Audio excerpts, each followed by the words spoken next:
right and what's wrong. But on this night, we do what we want. We make our own rules. This is our night. This is our show. On this night, we rise. This is the bleeding edge of science, technology, and ethics. This is Solution. Unwilling to submit. We learn all that is learnable. Tonight, power shifts. Tonight, we raise our instruments of anarchy. Peaceful coexistence, encryption, software, secure devices, and our minds. Tonight, we are unbound by law.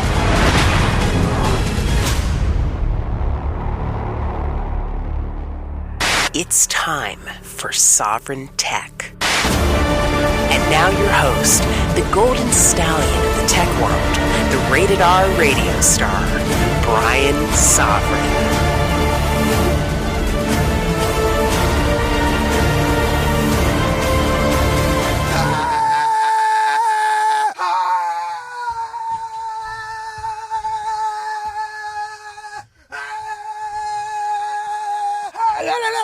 Wahoo! Woo, baby! The Golden Stallion, the man of tomorrow, Savzu, the rated R radio star, ready to go with another Sovryn Tech, baby. Oh, yes! You know, nothing but the best. Nobody does it better. Call it all. Because the hottest tech show in the world is on right now. Woo! Just coming off of the heels of an amazing episode that was really stunned much of the world about Steam It and calling bullshit on the whole thing. Ooh, baby. And it's been a whirlwind of a week. I've been asked to be on a multitude of shows saying, hey, Stallion, we got to have you on. We got to talk about this. What is causing all this? And of course, they come to the best. Woo. Man, now. Oh, boy. You know, I tell you. I'm my own worst critic, I gotta say. If I had any idea how listened to last week's episode 187 was going to be, and how much people were going to look to me to explain Steam It to them, boy, I would have spent a lot more time on it. I really would have in the show, but I had no idea. So, I don't think it was a bad episode by any means, but I'm like, well, I didn't go into all the depths. I didn't cover everything. I mean, I spent all of maybe 15 minutes on this gigantic, incredibly, and notoriously, and perhaps, much to detriment, complex subject that is Steam and Steam It. But if you want to hear me go into far more depth and actually respond to some of my critics, you got to sign up for the Sovryn Tech Patreon. Okay, you go to patreon.com/SovrynTech. Of course, there's a link in the show notes for this episode to find it. You can find it if you go to just type in patreon.sovryntech.com. That'll take you there too, or .zog.ninja. That'll take you there. Donate.zog.ninja. That'll take you there. That's also where you can donate with Bitcoin. Some real money. Anyway, if I knew, I would have done that, but whatever. I put out the Patreon episode. It's 3 hours long. I included some of my mentions and some of my appearances on other shows in the past week, including being on Free Talk Live. Once again, it had been some time. Of course, I was a co-host on Free Talk Live for every Sunday for about 2 years, maybe a little over 2 years. And I actually used to first chair, which not everybody gets the opportunity to do that, which meant that I ran the whole damn thing, with the other co-hosts, of course, the lovely and hyper-intelligent Dr. Stephanie Murphy and often Mark Edge. It was always a great time. So it was great to be back on there. I am honored that Ian Freeman asked me to be on. It was really great, and getting to hang out with Daryl Perry and all that, and the other hosts. It was something else. It was an interesting episode. It was on Monday. It was August 8th. If you want to hear the whole thing, you can go find that at freetalklive.com. Look for the August 8th episode that I was on. But of course, you could also just become a Patreon subscriber to Sovryn Tech. It's as little as $1 a month. You don't have to do more than that. It's a pay what you want model. I think that's the economy of the future. I've said that for years on Sovryn Tech, and I'm delivering it to you because I have total control over Sovryn Tech. Some other things I do, I don't always, I don't always go pay what you want because of the platforms that it gets put out on there, but I have total control when it comes to Sovryn Tech, baby, and I always will. Woo! So, for just as little as $1 a month, I mean, if you want to do more, some people do 5, some do 10, some people do 15, please, by all means, do that. I'm honored. Thank you. But I make sure you're getting value for value. There are so many episodes up now. I think there's over 7 episodes now that you'll get instant access to. I do a Q&A every week on the Patreon that's only available to patrons. If you really, really want to, become a subscriber and do so outside of Patreon, send me an email. Okay, go to contact.zog.ninja. There's the contact form. Let me know, and I'll try and get something set up with you. I do have a couple people that do that. Okay, and we do have the goals where if we can get up to 500 a month, I will do another episode of Sovryn Tech every week, a full official episode that everybody can get access to for free. So anyway, it'd be great. The more people that sign up, there's more people signing up every single week, nearly every day. It feels like that more people have been signing up since I, really ramped up the Patreon page. Even though I've had it for a while, I wasn't doing Patreon and content or Patreon only content up until recently. So if you want to get access to that, there's a lot of it. There's all the Q&A episodes, that you're not going to hear. I mean, and those Q&A episodes, let me tell you, so like I said, some people have been saying some of those are some of the best episodes I've ever done. And often enough, I can only get to 2 or 3 questions and I'll spend over an hour. I'd like to spend less, but the questions, look, when my mouth starts running, it's hard for it to stop until it goes off the rails and somebody tells me to shut up. But actually most people don't tell me to do that. They just keep listening. Thank you. But regardless, those are out there. I spend a lot of time getting, really knee deep into so many subjects, as to where oftentimes on Sovryn Tech, we can only get ankle deep. And then, you kind of have to go in the show notes and maybe go a little further out. But we have in this week's episode of Sovryn Tech, we have so much to cover here in this episode. A lot of big subjects, some fun, some not so fun. And I want to get into them because I want to take the time with them, especially our lead story, I think, has a lot of interesting turns, we'll say, because it's a fun story. It's not a negative one. This is actually a positive outlook on the future, I think, to some degree. So I want to be able to do that, but there's a good chunk of reading for it, so I want to be able to get into that. So why don't we get right into the random access? Again, if you want to hear more about my thoughts on Steemit, you can, join Patreon. Join Sovryn Tech, or, donate to Sovryn Tech on Patreon. Become a Sovryn Tech patron, as they call it. And when you do that, then you'll be able to listen to, like I said, it ended up shaping up to be all of 3 hours. And over half that is unique content, is content only for that episode. As to where, some of it is from other shows. So please do get your hands on that. Okay. Love to have you on board as a Sovryn Tech patron. In fact, I've been toying because I just call it Sovryn Tech subscriber content or Sovryn Tech subscribers. I'm kind of, or, if it's on Patreon, the term used is patrons. I've been thinking about creating a name. I know there's a Sovereignati, there's the Sovereign Rangers. People have thought of that. I don't want to go with that one as much as I love the Power Rangers, and I mean that, I really do.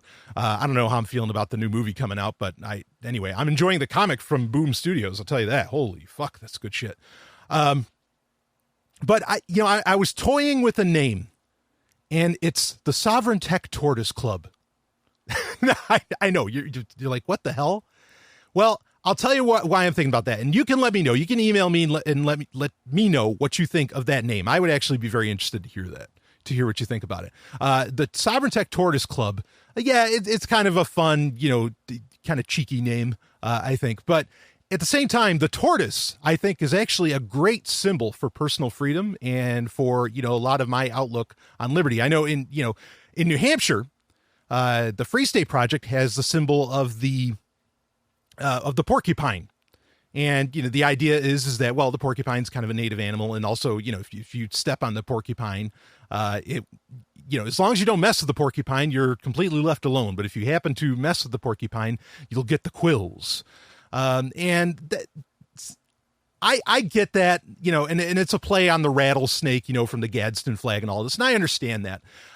But For me, like, I like the tortoise because what does the tortoise do? The tortoise, when you step on it or when you go after it, it doesn't start shooting quills at you. All it does is it goes into its shell like a giant shield and just says, fuck you. Do your worst because it's not going to matter to me.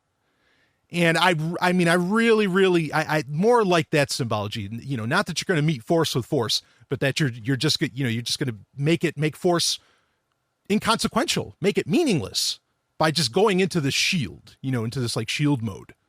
And so I've always, and this is an old argument. I think even before I was doing Sovryn Tech, I said, I actually, when I cared about the Free State Project more, as an organization or as a thing, not that I, hold ill will towards it or anything now, but I actually was kind of petitioning, hey, could we change the symbol to a tortoise? I think that fits a little bit better. And, turtles in general, especially the more peaceful turtles, like, I love the sea turtles. Remember the sea turtles from Finding Nemo? I thought those things were so awesome. Just they're really, talk about laissez-faire and everything. They're just like, yeah, man, just go with the waves. They're really cool. And of course they live exceptionally long. So do tortoises. They have really, really long lives. And I would argue that sea turtles and tortoises, perhaps part of the reason they have such long lives is that I'm having fun with the analogy and the concept, but they're peaceful creatures, they just totally peaceful. They don't even like fight back. They shield up and they move on. So, I think there's some great analogies inside of those creatures, because I am all about nonviolence, all the way. I'm not against self-defense, but I am 100% on the idea that, force against force just isn't going to fly. Nonviolence is absolutely the way. That's been a mantra of Sovryn Tech since episode 1 4 years ago. Anyway, all right. I got into a side subject and I said I didn't want to do that. Let's get into the random access because we got some shit to cover here. And here, baby, is some exciting news. And there's a link in the show notes for this for TechCrunch, because they have within the TechCrunch story, they explain everything very well, and they were very respectful to the person that they interviewed, and they have all the pertinent links there. So I thought it was the best place to send Sovryn Tech listeners to. And what TechCrunch did is they interviewed David Irvine. Why? Who's David Irvine? Of course, the head of MaidSafe. It's because MaidSafe, or project, or the Safe Network as it's called, is now in alpha release, full public alpha release. Woo! Baby, can you get enough of that? Oh man, we've been waiting for this. I'll admit it, I was getting a little concerned. I was just like, where is this baby? And there it is, the alpha. Now, let's be clear here, okay? As exciting as this is, I guarantee you, throughout its stages, I am going to look upon it with a critical eye. And right now, it is, this is alpha software. They're being very, very clear about that it's alpha. And I think that's fine. TechCrunch did a great write-up on it. Like, I was in awe at how understanding TechCrunch was, and that they really weren't, they didn't insult in any way. It was a fantastic write-up, I thought. And they explained, they break down everything very well, even into a degree of layman's terms. But understand, you're not going to be able to mine SafeCoin right now. You're not going to be able to be a farmer, all that stuff. The vault system is, I think right now MaidSafe's running it through like a DigitalOcean, through DigitalOcean, which is a great company, but they're using their droplets to do a lot of that. So, it's not full featured. I haven't installed it and messed with it yet myself. This literally just came out yesterday, that being Friday, August 12th. That's going to be a day to go down in beautiful infamy, in my opinion. Infamy is a good thing when you're in a world run by the state. Infamy is a great thing. Yeah, so I haven't had the full chance to mess with it, but as I understand, you can upload, or you can do blog posts. You can upload some degree of content. You can't. There's limitations on a lot of that, but this is an alpha again. Remember, it's an alpha. But the beauty here is that, in my opinion, far better. I did take a look, a quick look, far better than the alpha releases of any kind for Ethereum. This actually has a super user-friendly look to it. Super user-friendly. And that is so key. That is so important. And read that TechCrunch article, because some of the stuff that, that David Irvine lays out in that are are they are precepts of everything we talk about on Sovryn Tech. The idea that privacy and security have to be baked right in. They cannot be an add-on. It cannot be a plugin, like it is for the internet. It needs to be right in the program. And they made sure that statement went out there, and they highlighted that.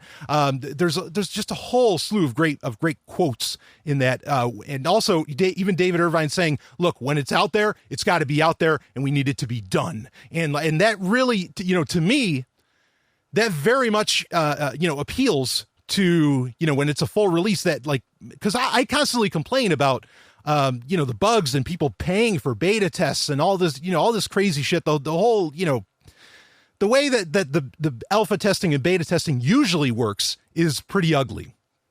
But his idea is that, when it's time to start making money, or at least how I read it, how I understood it or how I interpreted it myself, was that, we're not going to have you making money on this until it's really ready to go, and there's not going to be any issues. Which, again, with Ethereum, when the alpha software came out for Ethereum, all right, and even the beta software, and there's any kind of full release, I mean, it was so ugly. You were dealing with a CLI. It was a command line interface that you were fucking with.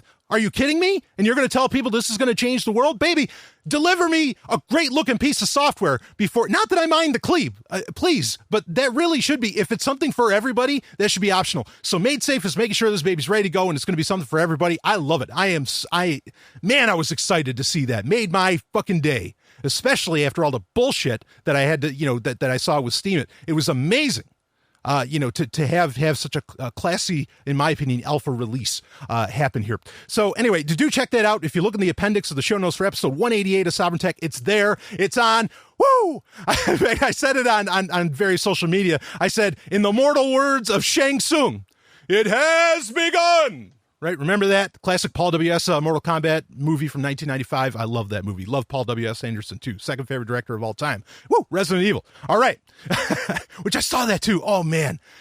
Okay. So I'm a big fan of the Resident Evil movies. I'm also a big fan of the video games. I actually really hate zombie media in general. I mean, not all of it. There's a couple of interesting, zombie media things out there. Survivor Max and some of that. If you've never checked out Survivor Max, you need to do that.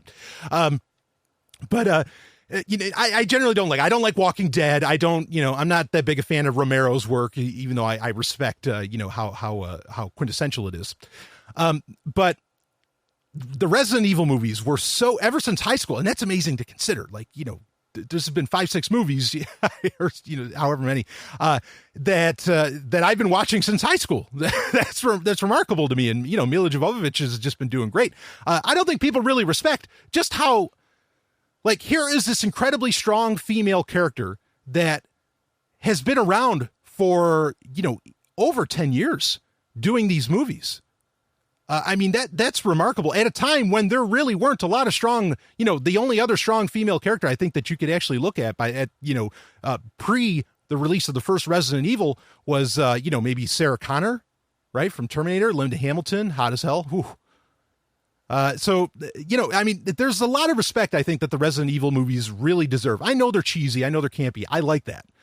That's probably why I like them as compared to other zombie media that I really don't care for, because it's just too damn serious.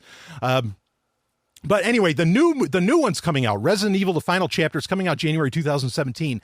Now, there was a trailer released in America that played Guns N' Roses on it. Now, look, I love Guns N' Roses, really. But it didn't work. It was a little bit rough. But if you watch the international version of the trailer, the movie looks great, because they get rid of the funny editing of the trailer with the Guns N' Roses song. It's not in it. So do check out the international version of that trailer, and I will be reviewing the shit out of that. And we got a movie review later on in this episode as well during the climax, but I won't spoil it for you here. I'll spoil it for you then. Woo! Oh man, I'm just so excited about this MaidSafe Alpha. This is fantastic news. Here we go. Give me the internet I've always wanted. Please. Yes. And you better believe, and in fact, also, something else in the TechCrunch article, they did mention, like David Irvine was saying, okay, we need to get more developers on board. They are going to be doing a crowdfunding.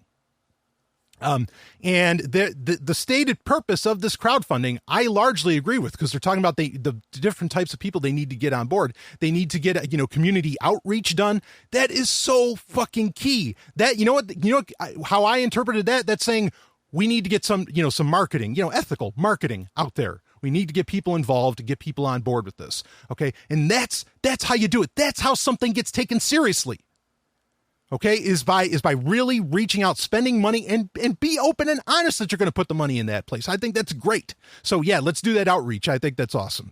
And I'll probably have David Irvine, maybe when they get to Alpha 2 or Alpha 3, because right now this is Alpha 1. Maybe when they get to Beta, I will certainly, I'll be keeping tabs on this, and I'll get the people that need to be on the show. They'll be on.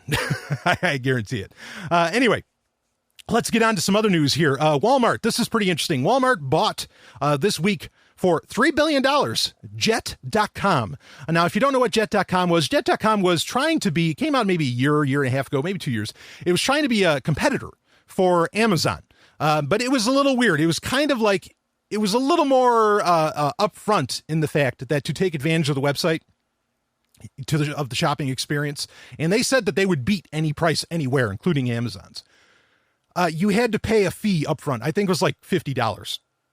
Now, that's just the retail tax. That's the same thing that Amazon does with Amazon Prime. Same thing Costco does, that BJ's does, and all that. So, there's nothing like inherently strange about that. But of course, understand you are paying them for the privilege to shop there, and that's kind of weird, right?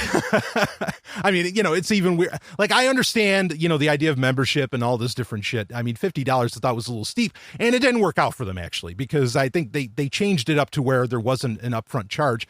But anyway, it was the brainchild of Mark Lowry. Now, Mark Lowry is the key here. I think, if you want to know what does this all mean, I'm going to explain it to you quick, why it's even important to bring up Jet.com getting bought out by Walmart. And perhaps $3 billion is a song, considering what they've acquired here. Not that Jet.com was necessarily that successful yet. Of course, it's been around for a short period of time, in the retail, especially when you consider, the retail space, a year, 2 years even is a really, really small period of time. But Mark Lowry this is his brainchild. Now, Mark Lowry used to work for, Mark Lowry first created diapers.com, if anybody remembers that. One of the most popular sites on the internet. It was one of Amazon's first buyouts, one of the first things that Amazon bought out. And then Mark Lowry ended up working for Amazon for a while. Then Mark Lowry leaves Amazon at one point, and he goes and founds Jet.com. Now, one could argue that a lot of the brilliance in, especially if you read like the Everything Store and, and some of those, the books that have to do with the history of Amazon, that's really the main one. Mark Lowry, I think, he was a smart guy at Amazon and might be heavily credited for some of their success. I don't want to take anything away from Jeff Bezos, but Mark Lowry was definitely a very helpful acquisition for them. And there's the possibility that what Amazon did back then when they bought out diapers.com was really they just wanted to acquire Mark Lowry. And that's what I think Walmart really wanted, is they wanted Mark Lowry. Because he is a smart guy, especially when it comes to online retail. I mean, he's one of the best, if not the best. And I think that was really Walmart scooping them up, because as we've talked about for years on Sovryn Tech, Amazon is eating the world. In fact, that's a direct quote from This Week in Tech, one of my favorite podcasts. Last week, the episode of This Week in Tech, this is, of course, Sovryn Tech is recorded. This is being recorded on August 13th. So, go back to last Sunday, 2016. Ohm Malik, a lot of bright guys were on the show, Leah Laporte, and they were all saying what I've been saying for pretty much 3 years now on Sovryn Tech, is that Amazon is the company. They are the tech giant. You don't understand. Apple's meaningless. Google's meaningless. Facebook is even meaningless. Microsoft's meaningless. All these different... Amazon is the one. And the direct quote was, Amazon is eating everything. That's what, some very smart guys, including Ohm Malik, who's also, a well-known angel investor and journalist. And of course, Leah Laporte and everybody else that was on there, they were all saying it. Now everybody's saying it. Folks, if you lived, if you're in Sovryn Tech land for the past few years, you already knew this. You knew this a long, long time ago, what everybody's just starting to say now, including Ben Thompson of Stratechery and all that. Okay. So now, who is Walmart's main competition? I mentioned two companies that are Walmart's really their only competition, or not Walmart, but Amazon's only competition. One is Uber. Uber is setting themselves up to be Amazon's competition. Okay, now I'm just talking about on the American stage. On the global stage, things change a little bit, especially when you get to China. Okay, but Uber is setting themselves up to be a competitor with Amazon. Okay, because again, what's Amazon's plan? To become or in my opinion, it's to become a monopsony. Okay, they want to be the sole distributor, not a monopoly where they're the sole producer, but where they are the sole distributor. Uber is, at the end of the day, looking, I think, to get into that distribution business big time. Okay, and there's a lot of evidence for that, and that's their big push behind automated vehicles. The other competitor is Walmart. Okay, Walmart, Amazon.com and Walmart.com, and then, of course, Walmart in the retail space. I mean, those are like the most visited shopping platforms, I'll call them, in the world, but more so, in America. And so that, obviously, Walmart is in direct competition with Amazon and vice versa. They are the giants. And so Walmart buying out Jet.com, again, I don't think that, Jet.com didn't even match what Walmart.com does in a day, not even close. So I really think this isn't about acquiring Jet.com. Maybe some aspects of, Jet's, business model or API or something, but, maybe some, I don't know what they have for APIs, but really, I think this is all about getting Mark Lowry so that Walmart can take on, really take on Jeff Bezos with his, against his own protege, perhaps, or his equal. I think this Jet.com deal is a big fucking deal. You are watching, I was going to say the Thriller in Manila, but you're really seeing, quite the battle going on here, I think, between two massive companies. And Amazon, like I said, is the tech giant that matters. It's really the only one. Very, very interesting. So there you have it. That's the Jet.com deal. What else we got here? Speaking of Amazon, this is interesting. This is showing a little more of their what I call the Amazon World Domination Tour that we've been talking about for years and been keeping track of. Twitch, which is the very, very, very popular game streaming and video streaming platform that Amazon bought out like a year ago or so, and everybody's like, well, what are they going to do with it? Largely, they've been leaving it alone, just letting people create their content, do their game streaming, and all that stuff on there that everybody see, or that a lot of people seem to enjoy. Now, for the first time, the Tick, there's the pilot being made for the Tick, and there's other Amazon pilots, all for Amazon Video, Amazon Prime Video. That will be streaming on Twitch. And here it is, folks. This is where Amazon takes on. Now, with Amazon Prime Video itself, they're taking on Netflix with original content, and the shows are very popular and all that. With Twitch, now, having this conjunction with with shows very popular, say on Amazon Prime Video, is going to take on YouTube straight up. And so, this is major. Okay, this is a major move for them to do that, to turn Twitch into their YouTube, effectively their YouTube, and then to have Amazon Prime Video as their Netflix. They're, people don't see it coming yet, but some are starting to see it, like we mentioned, but it's a little too late. All these pieces are getting put into place, and oh man. So anyway. Though I will admit, there's another contender, I think, coming in the whole game streaming space anyway, even though really the story I mentioned about the Tick being aired on Twitch is more about the fact that is turning into a YouTube competitor. But Microsoft is also making plays in this video content thing. Now, they released like some kind of business version of their own version of YouTube. I forget the name of it off the top of my head, or I can't think of it off the top of my head, but they created that for businesses particularly, which of course right now their concentration is take over the enterprise space, which I understand that, and it's not the final frontier. We're talking about businesses. Okay. And that then they bought out Beam, Beam is a service not heavily used right now, but it's growing. And I think it's probably going to grow a whole hell of a lot now that it has Microsoft owning it. But they bought it for I forget what the exact price was, but it was really, really cheap in comparison to a lot of the acquisitions you hear about today, that are regularly in the billions of dollars, kind of like Jet.com with Walmart. Or Walmart with Jet.com, I should say. And Beam, what it does is, I've never used it, but apparently it's really good at live streaming more directly and allowing for more interaction between the people watching the live stream of gameplay, and the person doing the game playing and interacting with the game and everything. Like it gets really integrated. This is a huge move because, of course, Microsoft has the Xbox One, or the Xbox platform in general, which again now are just simplified Windows 10 machines. But you have Project Scorpio that we talked about coming out. later, well, that'll be in 2017. You have the Xbox One S. You have all these things. And then you have, the UWP platform on Windows 10. So Microsoft has a major gaming platform that is popular. Both ends of those are popular. Windows, and it's all Windows 10 really now, again, even with Xbox. And so plug in Beam directly make it Windows 10 exclusive or Xbox exclusive. And oh, baby, what an experience you have.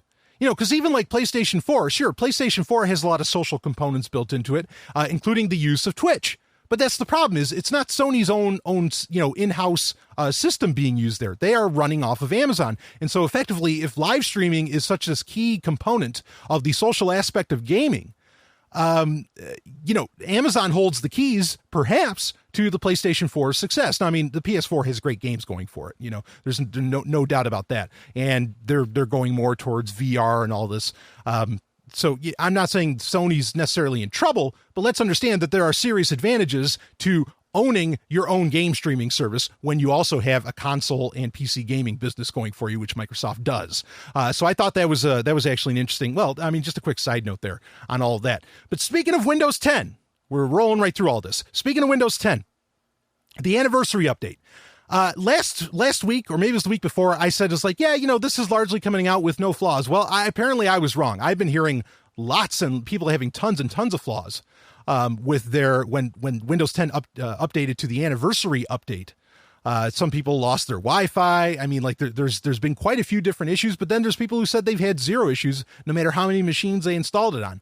The only issue I had, and I mentioned this last week, was that Cortana disappeared from my desktop. Not that I really use Cortana. I was just testing it out, but it's important to bring up because this is as I understand it, it's a known issue at Microsoft that on a lot of machines that did update to the anniversary edition of Windows 10, they did lose Cortana. It's just gone. And that's so central. Like, it's just the interface, of course, the meat and potatoes, or the bones of Cortana is still there because it's baked right into Windows 10. But yeah, so this is a problem and it has yet to be resolved for me. So if you're missing Cortana, it's not just you. A lot of people are having that issue. So not as rosy a rollout as I initially had thought that it was. People have been talking about that. I guess McAfee antivirus, nothing to do with John, also has been having issues with the anniversary update. It won't work. There's been all this stuff. Folks, I hope Sovereign Tech listeners that's not even a thing. Because like I said, there's, antivirus software I think is worthless today.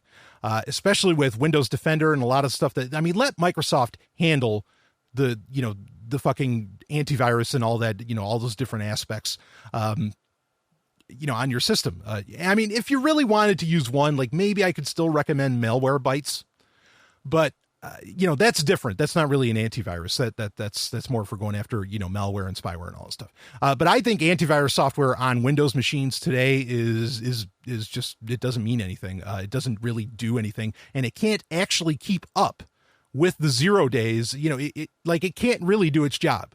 If you're going to get fucked, you're going to get fucked. The obvious solution, of course, is run to, BSD or Linux or something like that. But there's problems right here in River City, okay, with Windows 10. Actually, let's, before I get into the last bit there, this was another thing that was found out with Windows 10.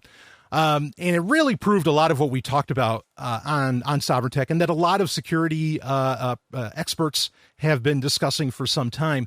There was a Black Hat was being held over the past week, the Black Hat conference, where everybody kind of shows all their not their wares, but all their exploits, all their famous exploits, and it was revealed that and this was apparently already to some degree solved. Again, when you find out about a lot of these either viruses, malware, exploits, whatever, when you find out about them, usually the companies that really need to do something about it already started doing something about it months before. Like this problem where apparently you could, the keys, what's called in the security world, kind of the golden key, to get past the secure boot for Windows 10, was leaked. It was crazy. So secure boot really failed, and it failed because there were keys set up. There was a system put in place to allow developers to work around Secure Boot. Now, Secure Boot is, this is a part of the UEFI, which UEFI replaced the BIOS, of course. And Secure Boot was supposed to make sure that when you boot up, you are booting into whatever operating system you had installed, namely Windows 10 in this case. And, in that way, nothing, no rootkits or, you wouldn't have any, anything at that level, at the kind of the startup level, being able to enact on your machine.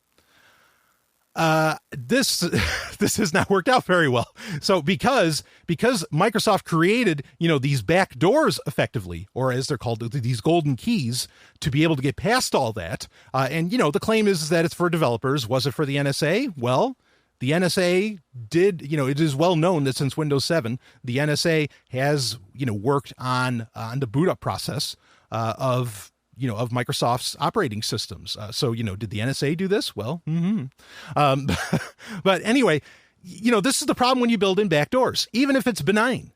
The fact is that once somebody, figures it out, then, hundreds of thousands, if not millions of systems are vulnerable to the worst kind of, security attack on your computer. This is a huge issue. This is why you cannot build in backdoors. Honestly, even for the best of intentions, you should not build in backdoors into anything. And yet this is what governments constantly want. We need backdoors into your software. We need backdoors into your apps. We need backdoors into your phone. We need backdoors into your ass. Which, boy, they got those with taxation, don't they? But when you create backdoors, well, this is what you get. And again, this was known 2 months ago. Microsoft has already released patches for the problem. So, there's nothing for you to do right now about it, but it just really proves the point of the danger of having even what would be considered positive backdoors and all this. It's a real problem. And if anything, you should be very, very open about it if you do, even if it's like something, say, for developers to be able to take advantage of. It's insane, and just to show a little more government stupidity, and while we're talking about Windows, holy fuck, there was a story that was making the rounds that apparently the London Metro Police, the entire department, is still running 27,000 computers using Windows XP, an operating system that support was ended for April 2014. What the fuck? Now, of course, they're already planning on addressing it, and they plan on addressing their use of incredibly antiquated, computer systems that are, obviously they're not getting security updates, no matter what, that hold data, sometimes very private, very personal data about citizens, quote unquote. So how are they going to solve this? What's their plan? Are they going to finally, it's like, okay, good. Well, then we got 27,000 machines. Why don't we update everything? Let's get everything up to snuff with Windows 10. Nope. They're going to go update to Windows 8.1. One of the worst operating systems next to Vista ever devised. Well, I mean, it's not one of the worst. It's not like terrible, but it's just also not very intuitive. It has in my opinion, it has a terrible UX. Holy fuck. There's a comfort in it, right? That governments are this stupid and that they're using such antiquated technology, but at the same time, they are claiming to be, protecting you. Folks, they can't do that when they're using operating systems that are, especially ones that aren't open source and that, or whatever, that are 15? When did Windows XP come out? 2001? And we're in, 2016. Let me just double check my watch to make sure that that's actually the year. Holy shit. Where are your tax dollars going in Britain? Anyway, like I said, there's a small comfort in the fact that obviously they're muprons. But, oh, man. Here's one last story that I want to get on, and then we will get into our main story because I think it's a doozy. I just discovered this. There is a battery status API that has been built into Firefox, Chrome, and Opera. Okay, now this API is something it's designed obviously for mobile and really laptops as well, to where a website with this API running can tell what your battery status is and can thus feed you either ads or other relevant data on a website. But we also know that a battery status can be used to track you. and battery status, this API, this battery status API can actually read a whole ton of things about whatever device or machine you happen to be using. And do you know who came up and who approved and thought that this battery status API was a good idea? W3C.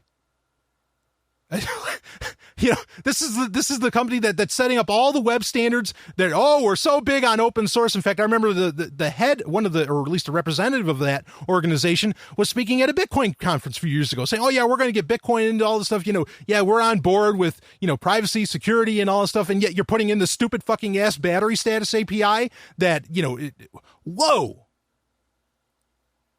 This is why the Free Software Foundation makes IceCat. Like Firefox really is, there is ugly shit that Firefox is doing here and there. I'm not saying stop using Firefox. I'm just saying be aware, okay, of this stuff getting plugged in. It's nuts, how just the web browser alone, and various websites using, through the web browser can track you just by going to a website. So anyway, I heard that. And it's only Firefox, Chrome, and Opera, as I understand it. Microsoft Edge and Safari are not affected. At least as far as I know, Edge isn't. Maybe I know IE isn't. And I would envision that IceCat, and I don't know if SeaMonkey has it or not. But hot damn. Admittedly, I feel somewhat comforted in the fact that I've always recommended that if you are a Mac user, use Safari, all day long. It's a fine web browser. Hey, well, anyway, kudos to Apple on that one. But let's get into, all right, let's do the main story here. Because I think this is really, really interesting. And then, we're going to have some fun during, Tech Roulette. But let's do this. And this story, this is, I'm going to, and I think this might shock some people, but I'm going to talk very kindly about Apple, the company. This story is an ode to the iPod Classic by Lindsay Salads. And the underscore here is what the click wheel taught us about listening to music. And I want to read the story, but I'm going to take this in places that I don't think she intended. Okay. Because I think the click wheel might have taught us a whole lot more. But I'm going to start reading here. This is really worth listening to, this is really great stuff. So I'll read on. Wow, a man said to me recently on the subway, I haven't seen one of those things in years. He gestured toward the scuffed yet still sleek aluminum-colored rectangle in my hand, a 160 gigabyte 6th generation iPod Classic. I blinked for a moment. We were not talking about, say, a quill pen, a monocle, or a bottle of Crystal Pepsi, but an electronic device I had purchased in 2010. I knew what he meant, though. Technology moves at hyperspeed. Apple has created and helped universalize a particular kind of planned obsolescence. Its products have to go out of fashion and or break every few years to ensure you'll buy a newer one. And as a result, in the eyes of the general public, last year's model has never looked like more of an antique. The Museum of Modern Art recently hosted an exhibit called Making Music Modern, Designed for Ear and Eye, end quote, which showcased the successive innovations in music players over the past century or so. As I strolled through, the piece that stopped me in my tracks and made me think, wow, look at that dinosaur, was an old Victrola, or a bulkily primitive jukebox. But, it was not one of those, but a first-generation iPod circa 2001, complete with a clunky, pre-touch click wheel. And, get this, a FireWire port. Of course, FireWire's stallion breaking in. FireWire has been long dead, huh? As hard as Apple tried with that one.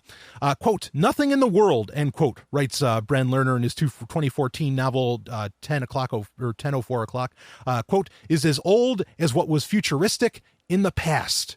End quote. Boy, isn't that's an insight for the world. I'm going to stop for 1 second here before I read on with the story.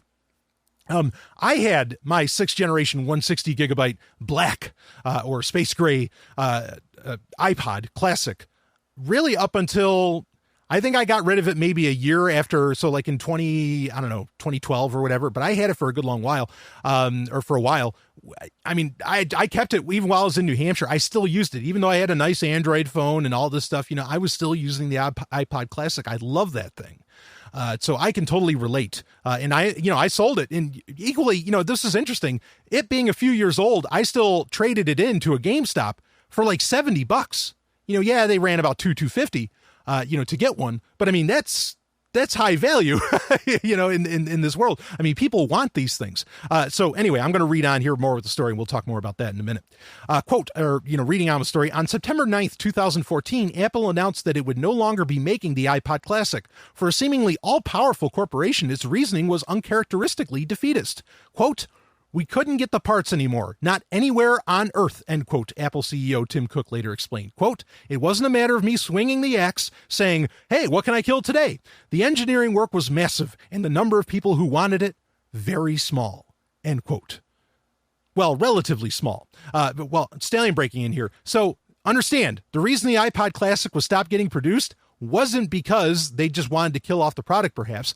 Even I may have thought that at the time when I heard about it, because I thought it was really sad that it was going away. But it was because they just couldn't get the parts for it anymore. And I guess it just wasn't that profitable enough to make it themselves, to open up their own plant. And I can understand that. But it really speaks to just how, I think, perfected that device was. I mean, the iPod Classic, its last generation, was sitting around for years and years, and they must have been doing sales. It was just the fact that, they couldn't get the parts for it. Reading on, he was not wrong about the low sales numbers, especially when compared to a product like the iPhone, which essentially ended the need for a separate mobile music player. But in the weeks after Apple killed off the Classic, something unexpected happened. Used iPods started selling for double, triple, even quadruple their original retail price on eBay. By December, a characteristically melodramatic Daily Mail headline enthused, quote, "iPod Classic, which is 3 years old, is Apple's hottest item this Christmas," end quote. The Apple Watch never stood a chance. Stallion breaking in again. Let me read a little bit more here. Who would fork over up to $1,000 or more? A factory sealed 7th generation is listed for $16.99 on eBay right now for an old, obsolete MP3 player, except a stick in the mud Luddite, resistant to our inevitable progress toward a cloud-based future. I'm not sure, but I think these people were onto something. So I'm going to stop for a second. This is not the first time that this has happened with an Apple product either. In fact, I think it was the 5th generation, if I remember correctly. The 5th generation iPod Nano was this device, very slim. It looked like a much slimmer iPod Classic. They eventually went to a different model where it was more squarish, and like it had the little touchscreen and everything. But there was the one that they released, I think it was the 4th or 5th generation, that had a camera built into it. And that had a whole video editing suite that had like filters and all this different stuff built right into the iPod. That iPod, which normally would only cost you $150, was even like just a couple of years ago, and perhaps even today, those will still sell for $300, $500, crazy amounts of money, because people loved having this, really great little camera, video camera at that, with only 16 gigabytes of storage, but also had this really intuitive, very nice, and I loved it, this very nice little movie editing suite in it. Oh, just amazing. That little device. The iPods were really the thing. I've said it before, and I'll read on more with the story, but I've said it before. The iPod was the revolutionary product. It is what brought on the mobile revolution. It was not the iPhone. It was not smartphones. It was the iPod that brought on that personal nature. That's what really gets everybody, the personal private nature that everybody gets excited about with the mobile revolution. That's what really brought it on. Because everything was right between your ears, baby, with that music. So anyway, let's read more of the story here.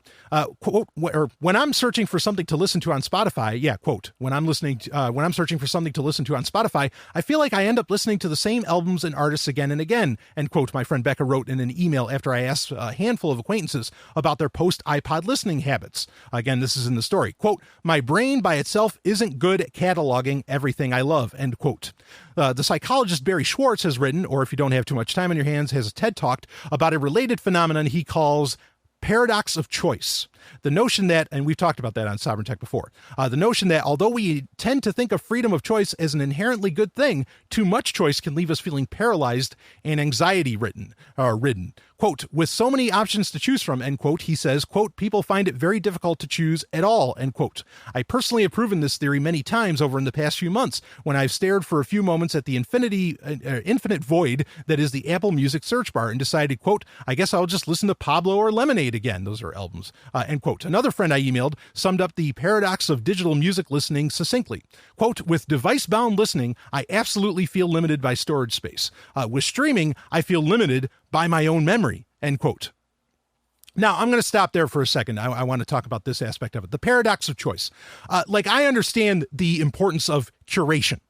And that's really what limited storage kind of allows for. It allows for curation and even kind of creates an inherent value because, well, I can only put so much. So I really better put on what I really love or what I really want to explore that's new and things like this. I understand that. But at the same time, let's not take the paradox of choice too far and say we need to remove choice. Okay, choice should still be there. Choice, as in general, is like it said, is a good thing. But is it okay to have devices and technologies that allow for curation? Absolutely. But you need to be able to opt into those. You shouldn't have to systems shouldn't come out where you remove choice completely or you remove options. So the paradox of choice, some people take that a little too far. Don't do that. Okay. Because choices are freedom, that is the literal definition, in my opinion, of freedom, choices and options.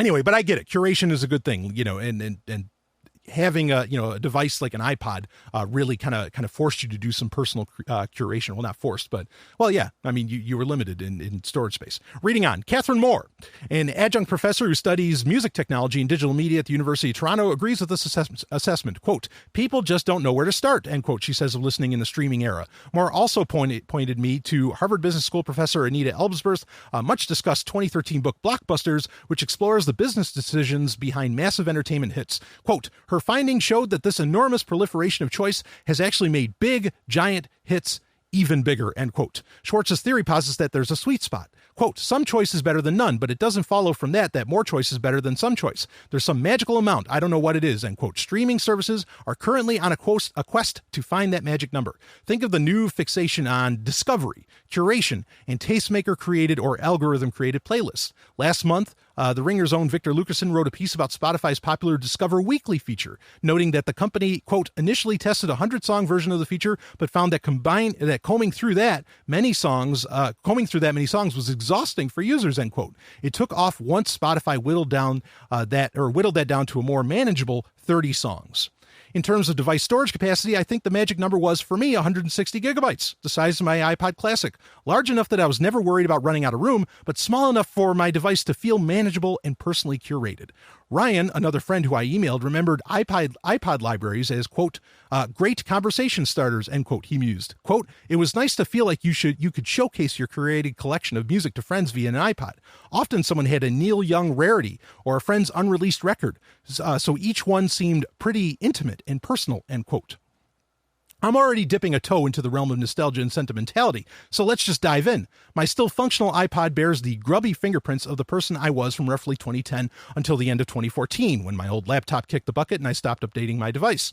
It contains 323 songs by the Mountain Goats, 153 by Pavement. She goes down a list of everything that she listens to, blah, blah, blah, blah, blah, blah, blah. Sure, our phones might hold some of this sentimental junk, but unless we've sprung for one with a massive amount of storage space, we're constantly having to clear them out to make room for the new. And in a larger sense, we're now fully immersed in the Snapchat era in which our digital footprints are becoming more and more ephemeral, if only to make room for the humongous amount of data we will generate in any given day. At the risk of sounding like a total geezer, I can't help but feel that we've long since crossed the threshold of that magic number into the realm where there's simply too much music, too many tweets, too much stuff out there to feel anything but overloaded and paralyzed almost all of the time. That is a huge quote to keep in mind right there. Let's read a little bit more.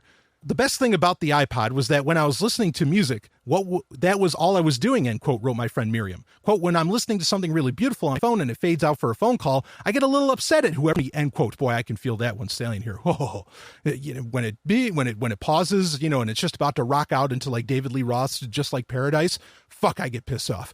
Anyway, there is, of course, the iPhone's Do Not Disturb button, but in my experience, that can be flicked off just as easily as it can be flicked on. In the tech world, everything is moving toward multifunctionality. This shift, in some sense, is physically liberating. If your smartphone can play music and send and receive phone calls and texts, get you a phone that can do both. That's an iPod, but one more device, what's an iPod but one more device weighing down your bag? At the same time, this shift makes immersive, distraction-free listening feel more and more like a thing of the past. A few years ago, Pulp frontman Jarvis Cocker observed this dynamic in an interview with The Guardian. People, quote, people still listen to music, end quote, he said, but, quote, but it's not as central. It's more like a scented candle. It sets the mood. I think people like things that just make the right kind of noise, but leave your brain free to do something else, end quote.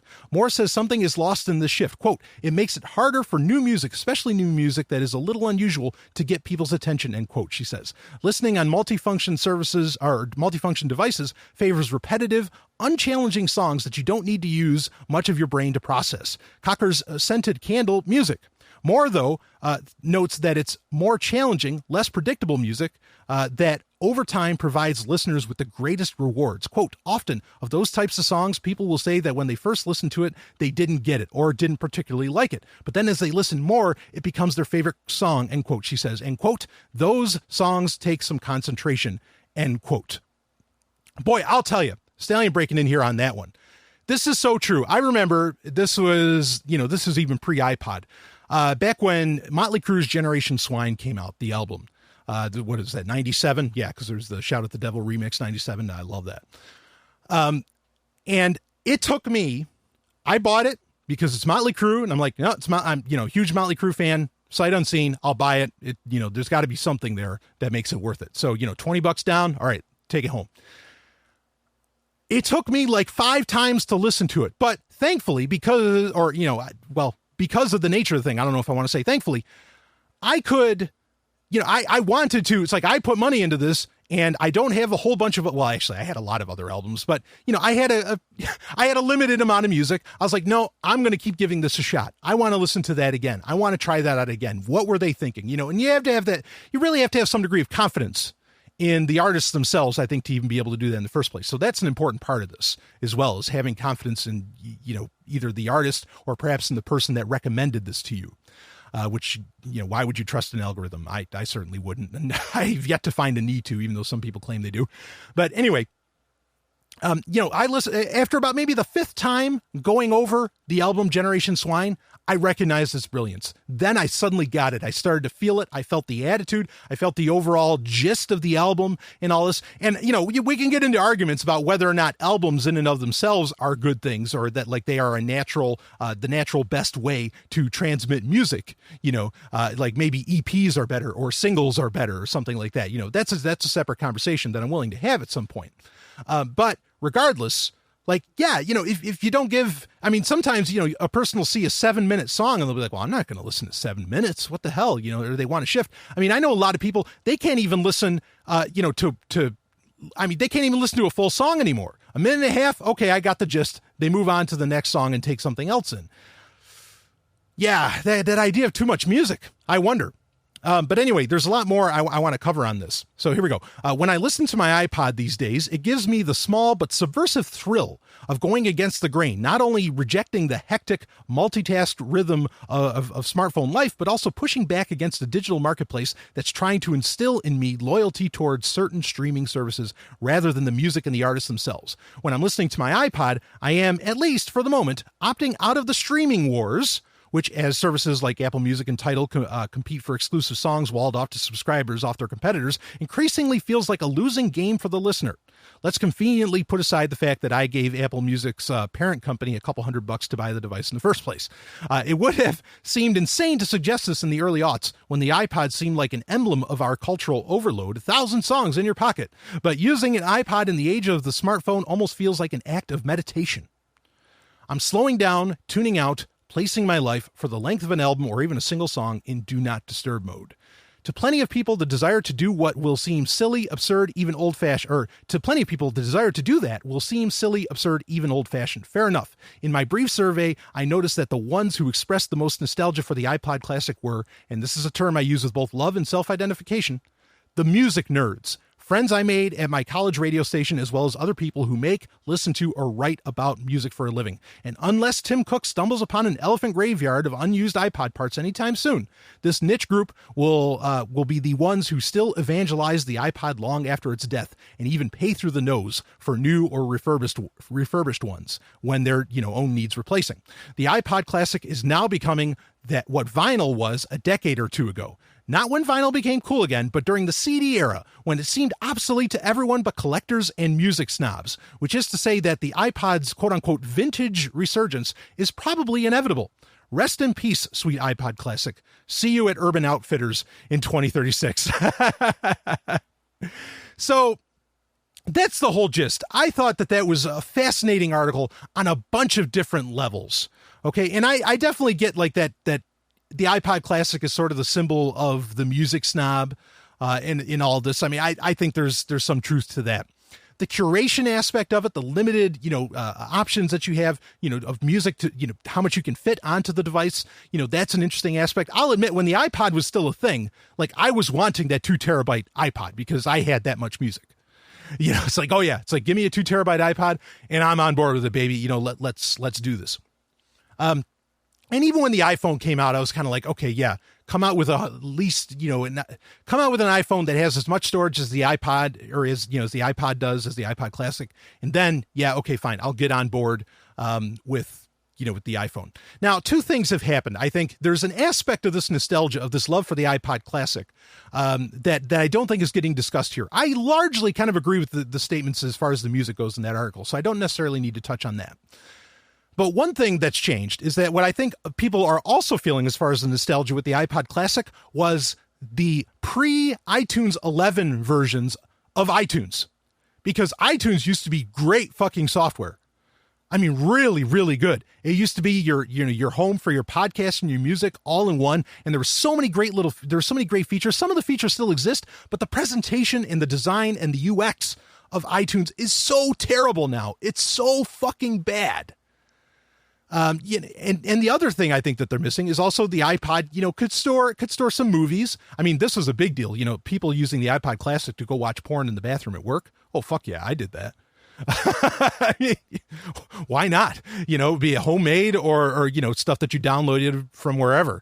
Then you have, the pictures. That was another thing that you could show off pictures with it. There's so many little things you could do with the iPod.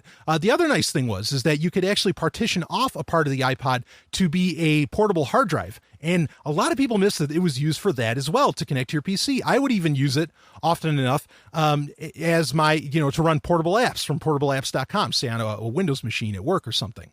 That was one aspect of it. So I think there's also a nostalgia for when iTunes was actually great. When the software itself was great, and it wasn't so much about Apple Music, and maybe even it was great outside of whether or not you were ever going to buy any music on iTunes even, So there's that aspect of it. The other aspect that I think that's going on with the iPod Classic, and this is what I really wanted to touch on here, is the click wheel itself, is the feel, the motion, the fact that there's like a hardware button. And also the weightiness. I think this is the other thing that people miss about the iPod Classic, is it had a certain amount of weight to it that no smartphone really has. Smartphones generally are very lightweight, but I think when something feels lightweight, I know they want to put that out as like, oh, this is a great and wonderful thing. And of course, I guess, considering the amount that people use their smartphones, it probably does feel like a good thing, doesn't it? Because you're holding your arm up that long.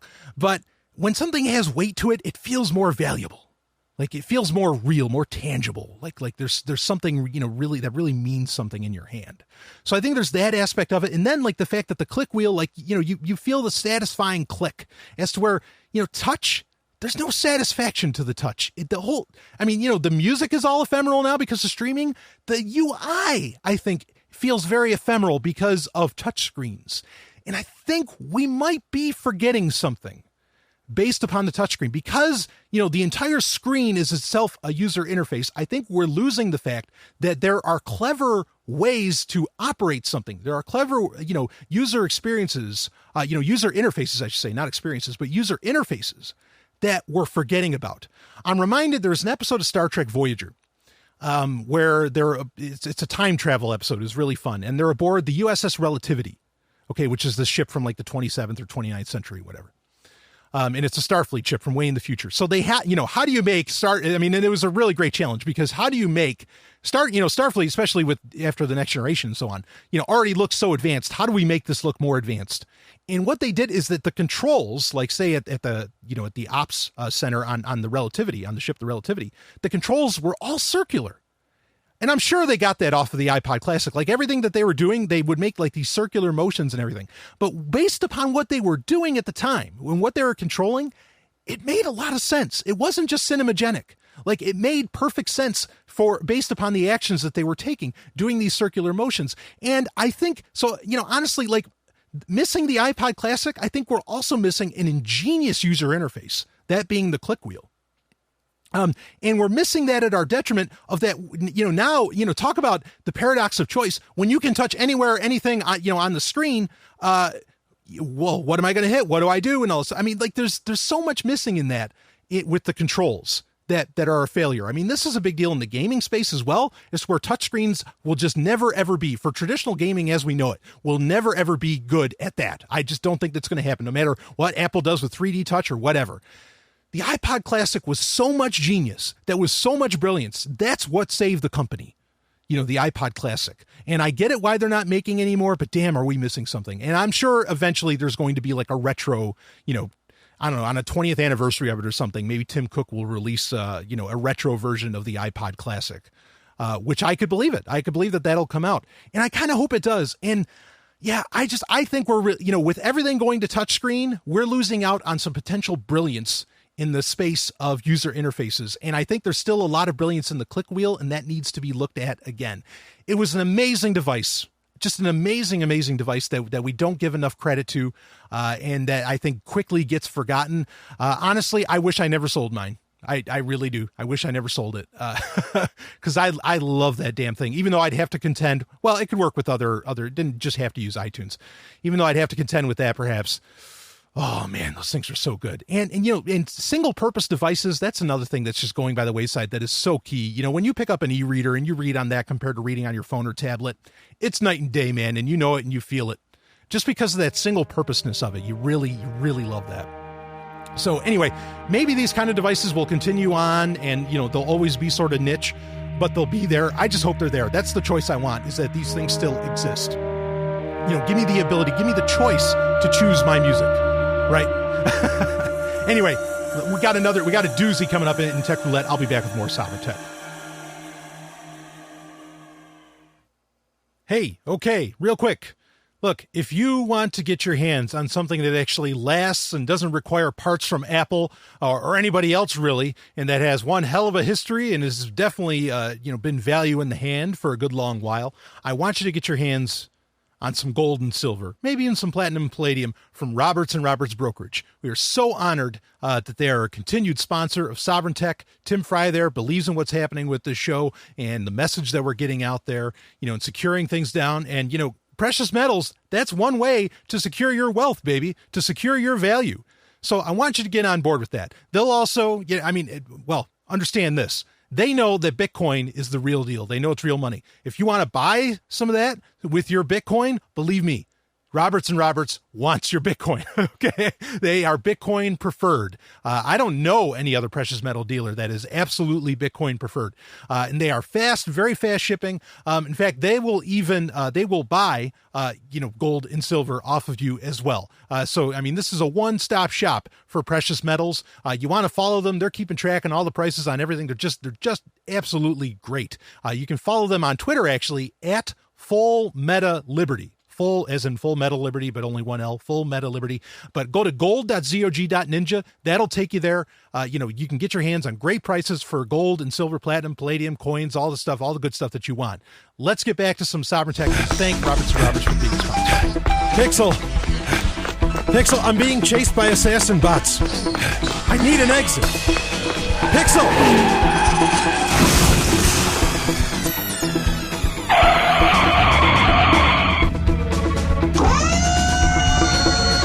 Boy and Sovryn, come with me if you want to leave. Who are you?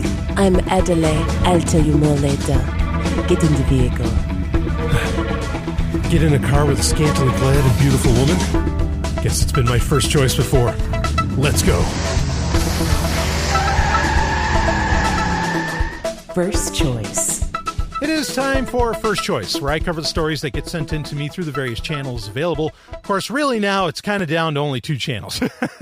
Last week, I did a serious pruning, and Twitter and email are really the two ways to get in touch with the show. Or if you're a Sovereign Tech Patreon subscriber, you can get in touch with me through Patreon itself. Patreon has a private messenger there, and I always respond to those right away. As quickly as I can anyway. So those are the ways to get in touch with the show if you want to send stories for me to cover. And of course, that's the way also to ask questions, which I don't get to questions in the main show generally anymore, unless maybe I do it special for the Climax if it's a big deal, or maybe even I'll do it for a lead story or something. So you can still ask, but if you really want to get in on the Q&A part of things, you want to become a patron. So anyway, patreon.com/sovereigntech to find out about that. But let's get into this week's Tech Roulette. This is another one where we're going to have some fun. I thought that the story about the iPod Classic was a lot of fun because it does show, there's a whole lot of thought and brilliance, especially when you're creating a new category or entering a new category like Apple did with the iPod. It's really that. I think that's an amazing story. And I think eventually one day we might just end up going back to that sort of thing. And it'll just be amazing at, people get to rediscover music again, all over again. Because admittedly podcasting, has kind of killed the radio star to some degree as well, because a lot of people listen to just podcasts now instead of before, perhaps, where they would listen to music here and there, and that doesn't happen anymore. So, but I do really recognize people don't, really digest and take in albums any longer, or even, single songs for that matter. But anyway, that wasn't the main thing I wanted to talk about. I was more interested in the UI and the design of the iPod itself, which I think was just an absolute masterpiece. But let's get in. We're going to go way into left field now. Okay. And this could have made for one hell of a fun HackSec segment of the show. But instead, I'm going to do it right here because a listener had brought it to my attention. And I have mentioned this before, but I never went into too much depth with it. I had mentioned this before on Sovereign Tech, but I think it's worth getting into, a little deeper. And what this is about Gary McKinnon. Now, if you don't know that name, that's okay. After you listen to me, you'll probably never forget it. But Gary McKinnon was a sysadmin. He's Scottish, lived in, he's still in London because it ended up becoming a very, very famous hacking case. And what happened was that in March of 2002, he was doing this between February 2001 and March of 2002. He was, kind of cracking or, hacking into DoD, Defense Department, U.S. Defense Department servers and websites and all this stuff. And as I understand it, he was really just using a Perl script. Now, we know that he was doing this because he got charged for it.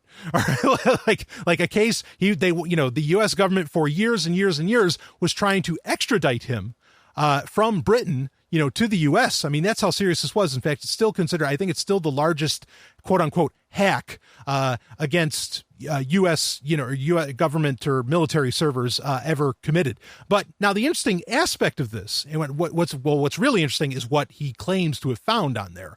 But the interesting aspect of it is that, there was very little security on any of these websites and on these servers. So it was very, I think Gary McKinnon will be the first to tell you he's not that smart of a guy, or he's not that, great with, with pen testing, to have been able to do this. It was just it was the falling behind. I mean, we mentioned earlier in the show how, speaking of London, the London Metro Police Department still has 27,000 computers running Windows XP. So, I mean, governments are buffoons when it comes to a lot of this technology stuff, unless they hire people that aren't buffoons. But anyway, so this, none of this was, it was all kind of out in the open. Just you had to know how to look and just go look for it, which Gary McKinnon was. Now, admittedly, part of the reason I think that this case was taken so seriously is that, again, February 2001 to March of 2002, 9/11, right? It was happening during 9/11. So this got a lot of attention because, oh man, DoD servers were, or at least, military servers were getting hacked into.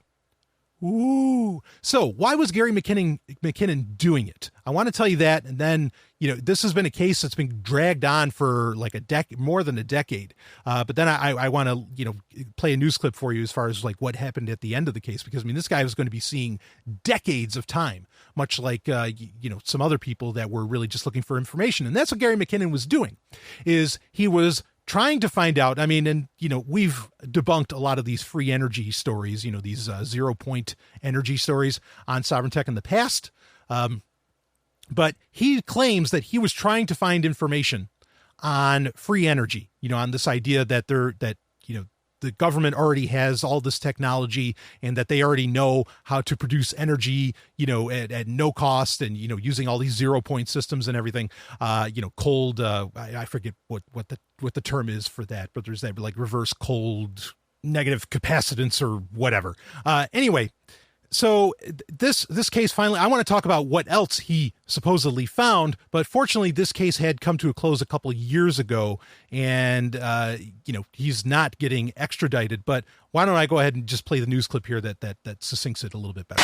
Let's get straight back to our breaking news for you here on RT. Britain Gary McKinnon, who's accused of hacking into the Pentagon, will stay in the UK after his extradition to the US was blocked. Let's now talk to RT's Polly Boyker, who's standing by for us live in London. Joining us now live. Polly, good to see you. The extradition has been blocked. What is next for Gary McKinnon? Yes, well, waterboarding of the mind. That's what Gary McKinnon's mother has called the 11-year wait to know what's going to happen to her son. The experience of waiting all that time from when he was arrested back in 2002 for hacking into US military computers.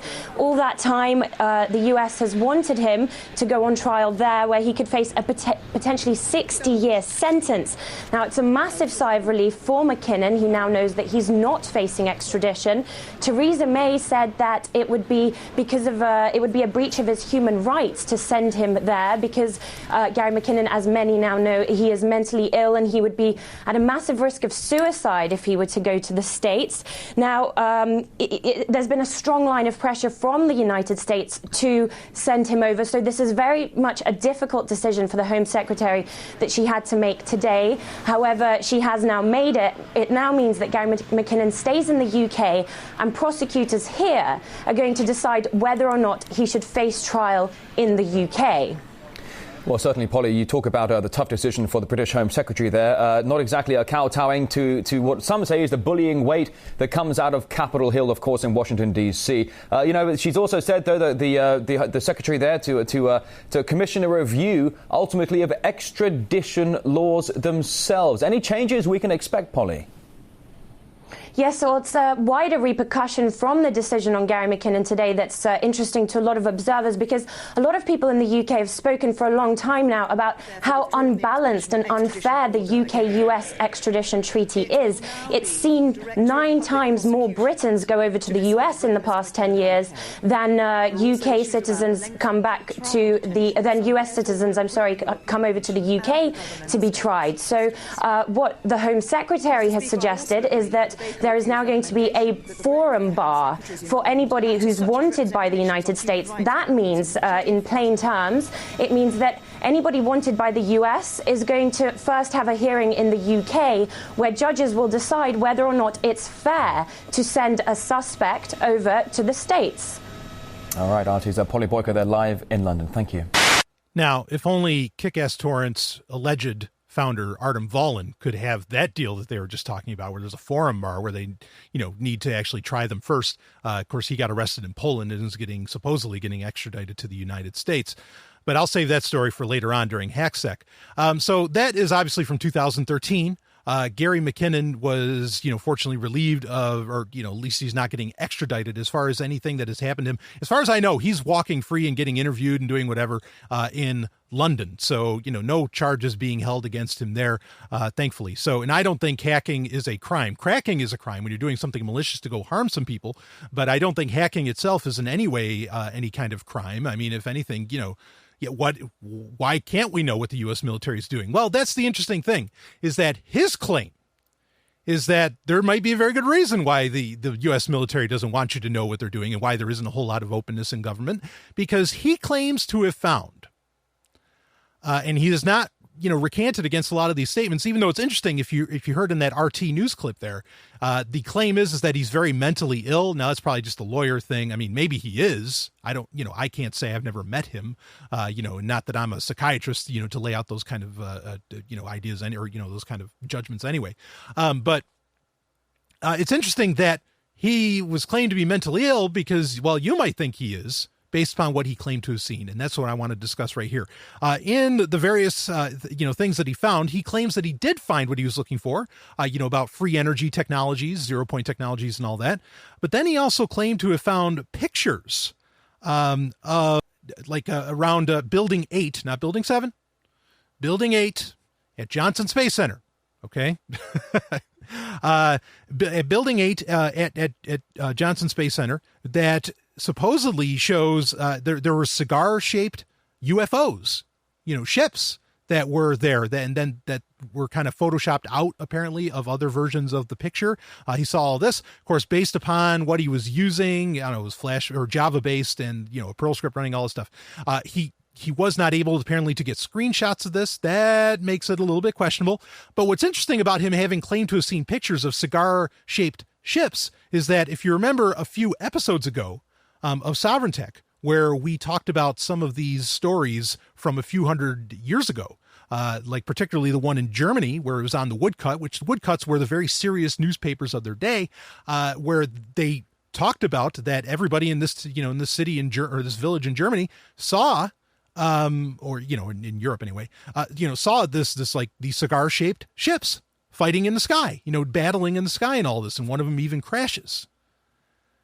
So really, really interesting that, that these claims correlate. Of course, Gary McKinnon could have heard about those woodcuts the same way I did. He could have read about them or saw them in a documentary or something. But his claim is, it goes much further, is that he started to find like Excel spreadsheets on these servers, on these military, servers that were referencing terrestrial deployments and non-terrestrial deployments of soldiers and ships. What does non-terrestrial mean? Does that mean the water? But that's not his claim, because apparently some of the names of like the officers and soldiers and servicemen, whatever, on these spreadsheets didn't match up on any other service records. And so where, that he also found on that. So like where exactly, where are these guys? Why are they only on this list and they don't exist on any other lists, as to where everything I kind of on the terrestrial papers, do seem to match up with what's on Earth? Does that mean they're not on Earth and that there's ships with very odd names like USS whatever? That wouldn't be it, but that aren't on Earth, but they're actually ships in space. Ooh. So that's the claim. That's what gets interesting about Gary McKinnon's story, is that it is a fact that he did hack into military servers. The question comes down to the legitimacy of what he, apparently of what he saw. And like there were transfer orders between these ships that don't exist. Now, some theories, the theories outside of them being spaceships, as in United States spaceships, the theories that exist outside of that is that, well, McKinnon, maybe it was just some kind of simulation that he caught wind of, some wargaming of some kind with, made up ships and made up officers. Like it was all perhaps some kind of, video game that, military video game that he ran across. And that's what he was looking at. That's one of the claims. And honestly, that does make a degree of sense, because we do know that the military and other alphabet soup organizations, actually, we talked about this on Sovryn Tech maybe a year ago, where they have that entire system where they are literally creating an entire virtual reality, of everything on Earth and everybody on Earth. And they just keep plugging all of the data, into the simulation that represents, our reality. And what they do with that, well, that's a whole other ballgame. But anyway, so it's entirely possible. Things like that we know do, those kind of simulations would be run and would have been done. So maybe that's what it's all about. But he starts claiming that, Roswell, there was an alien ship crash. He's more or less saying, yes, there are aliens. They visited the Earth. There's another concept that's actually kind of pushed. It's not him alone, but kind of pushed by Joseph P. Farrell, which is the idea of breakaway civilizations, in that like his Farrell's theory goes, and it lines up with McKinnon's, because McKinnon's work gets used a lot by UFOologists, right? Is the idea that, there's entire, like, literal civilizations on other planets in the solar system and maybe even beyond, that Americans and everybody, a lot of different military people, they end up working, going off into space and doing their own thing. And so that there's this full on secret space program that exists. And there's whole civilizations up there. There's a base on Mars. There's a base on the moon. Now, part of the reason that these claims come up is because, and the idea that, like, we've already talked to UFOs and that we're using their technology and all that, all of which fall under McKinnon's, various claims, depending on who he's getting interviewed by, how far he wants to go with those. There is some historical precedent for some of this stuff. In fact, recently, there was what was the name of it? I think it was the Chang'e 2. The Chang'e 2, it was a probe sent to the moon by China. And if I'm pronouncing the name of it wrong, it's the Chang'e 2 orbiter. This was in 2012. You can look it up, and it has pictures, and some people look at these pictures from the Chang'e 2 orbiter, from the Chinese orbiter on the moon, and they say that that's a military base. And it does look a little strange, when you look at these shots. And, you say, well, come on, wouldn't there be some kind of documentation somewhere that, wouldn't there be some kind of balance sheet, just something that would possibly hint at the idea that the United States government would have been taking an interest in building a moon base of some kind? Well, guess what? There is. Okay. And I'm going to wrap it up, as far as my own thoughts on all this. I'm just laying out to you what a lot of these people, describe. I'm not saying I necessarily believe all this, but I'll tell you in a minute, or, in a few minutes here. So what you have with, this idea of a moon base is you have Project Horizon. And what this was a concept done back in the 50s, 1959, I think, where the U.S. government was absolutely researching the idea and the importance of having a genuine military moon base. And you can read, you can read both volumes on, what they talked about, with how the moon base would work. They were going to use a Saturn A-class rocket, to be able to, to get there and deliver the payload and everything for it. At all times, you'd have like 16 astronauts kind of running the whole base, going back and forth. And then it could kind of grow from there. But you can read both documents on that. They are, freely available. And the question becomes is, did they ever actually do anything with Project Horizon? Werner von Braun was on the board for this. It is a real thing. And what happened with it? Did they decide to go forward, with Project Horizon at any point? And did the Chang'e 2 orbiter from China, did they happen to catch a shot of this base somehow? And maybe does it look fuzzy because the base has some kind of natural or not natural, but some kind of built-in camouflage, but, the orbiter just got a lucky shot. Raises an interesting point. And, and then that kind of bolsters a lot of what McKinnon claims to. He said he found an entire like kind of naval space Navy program. And so there, there's this base on the moon and all this different stuff.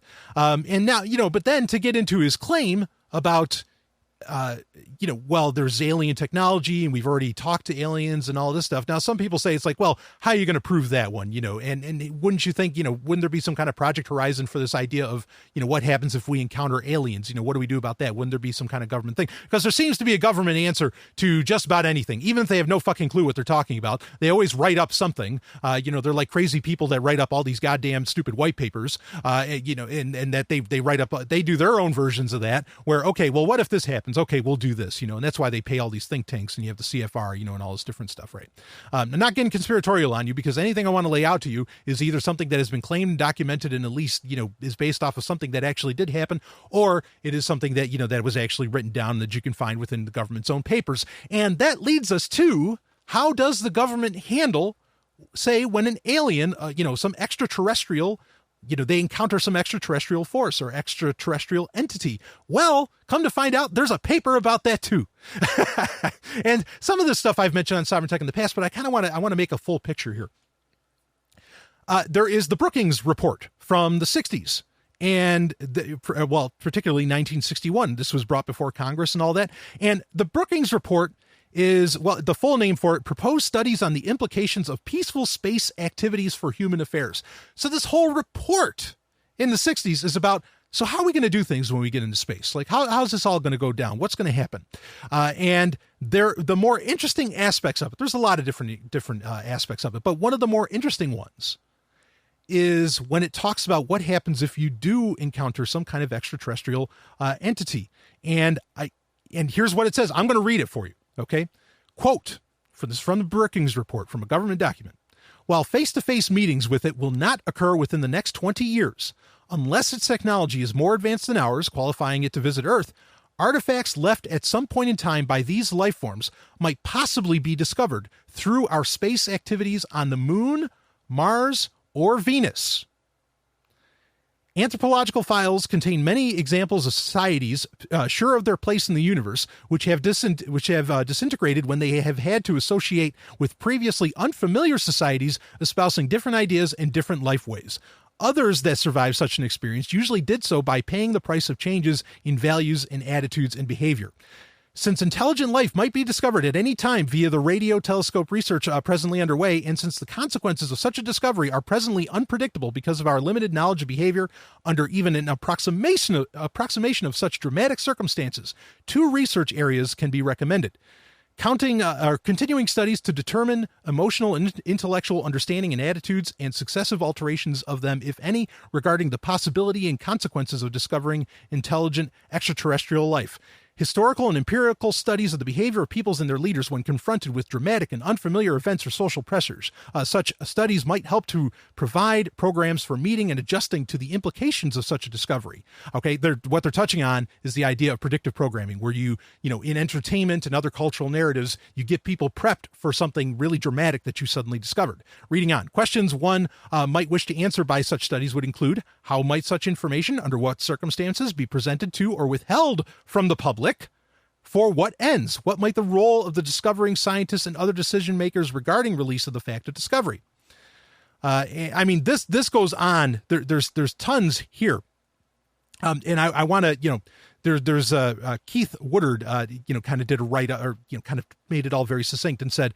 The Brookings report did raise the possibility of withholding information, but took no position on its advisability. Questions one might wish to answer by such studies, intone the report, would include: how much such information, under what circumstances, be presented to or withheld from the public for what ends? What might the role of the discovering scientists and other decision makers regarding release of the fact of discovery? These 2 sentences comprise the report's entire commentary on the subject of covering up the truth. So in the Brookings report, there is would seem to be the precedent. Again, like the person said, there's no, or like the commentator said, there wasn't like a suggestion of what you should do, but there is the idea that, hey, we might really want, if we ever did encounter aliens, we might really want to cover this shit up. We might not want to tell anybody because it could upend the very foundations of society, civilization and all this. Now, as I've said many times, I hope people didn't say, oh, this Golden Stallion. If you're a new listener, say after last week's show, I hope you didn't go, this guy's nuts. like he believes in, conspiracies and alien conspiracies and all this different stuff. No, I don't. I want to get this out of the way fast. And I'm kind of hinting at what I'll be saying after, but I do not believe for a second that aliens have visited the Earth, at least not from very, very far away.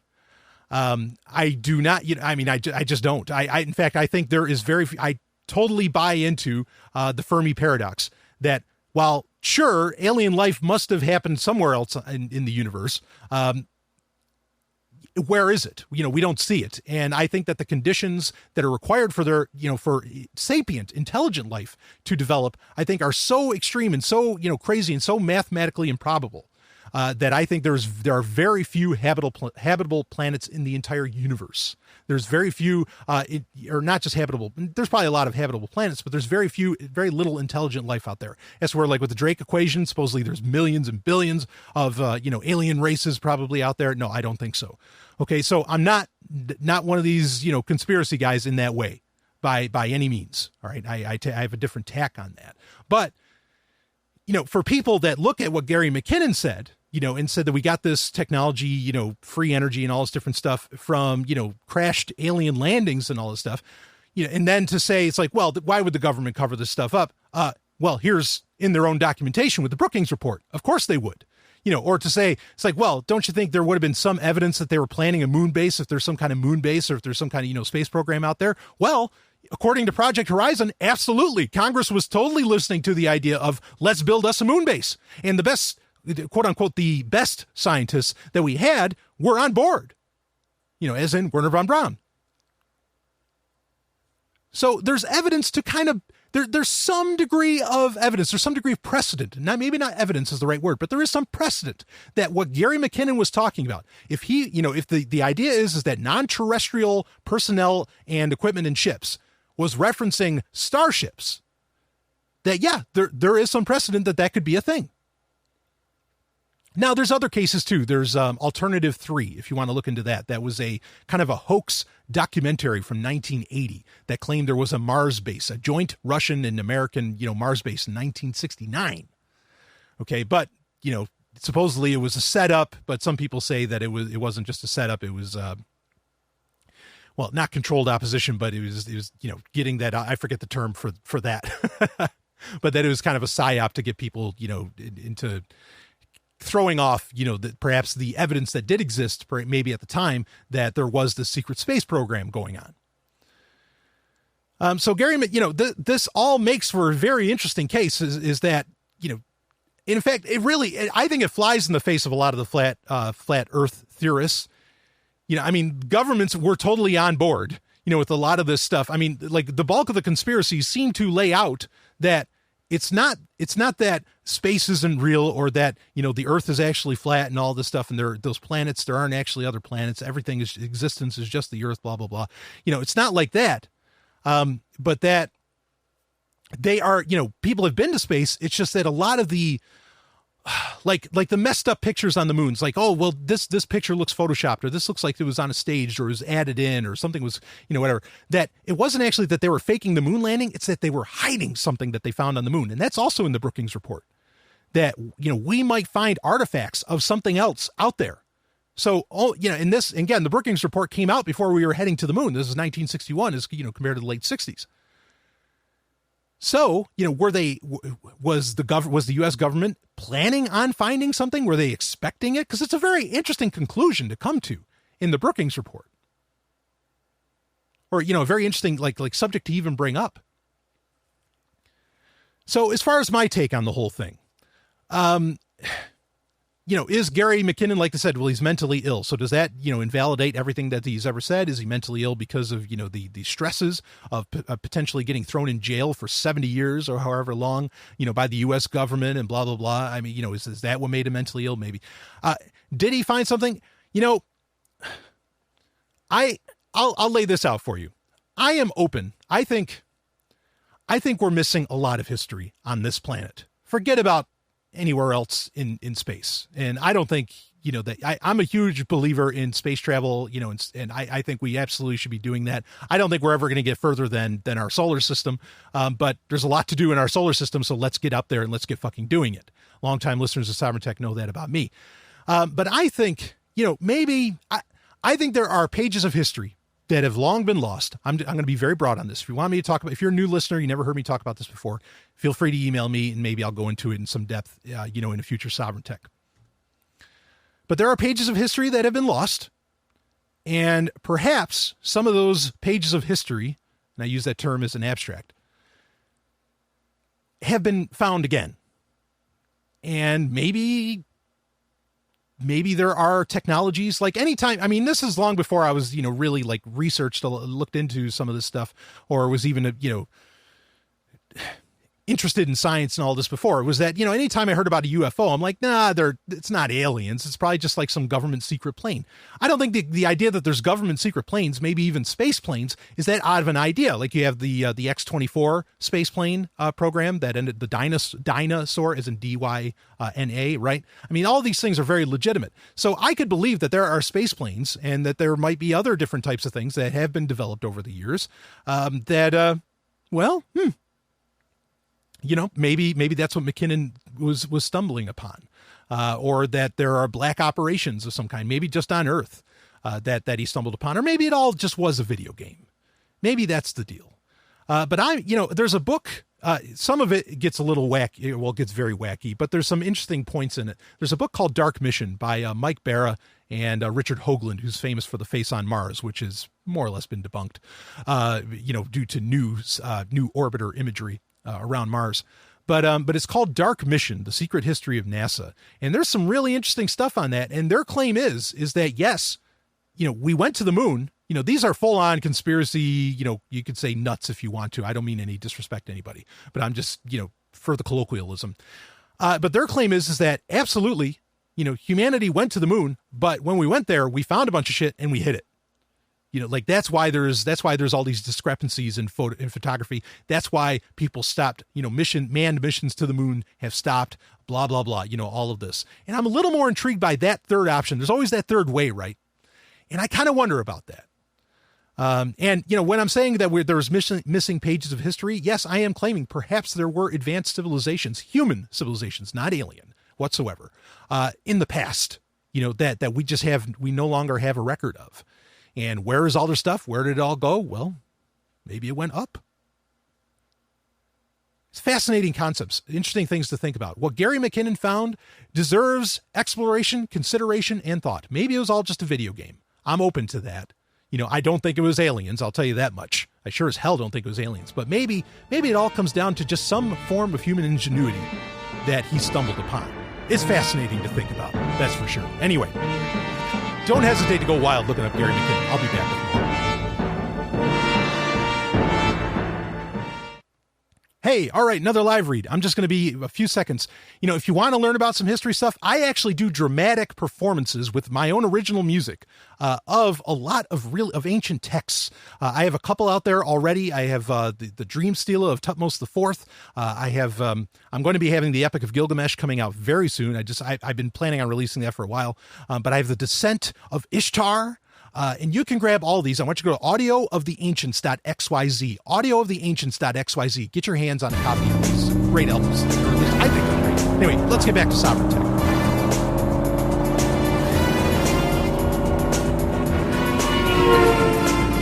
Whoa, hey, you want to slow down?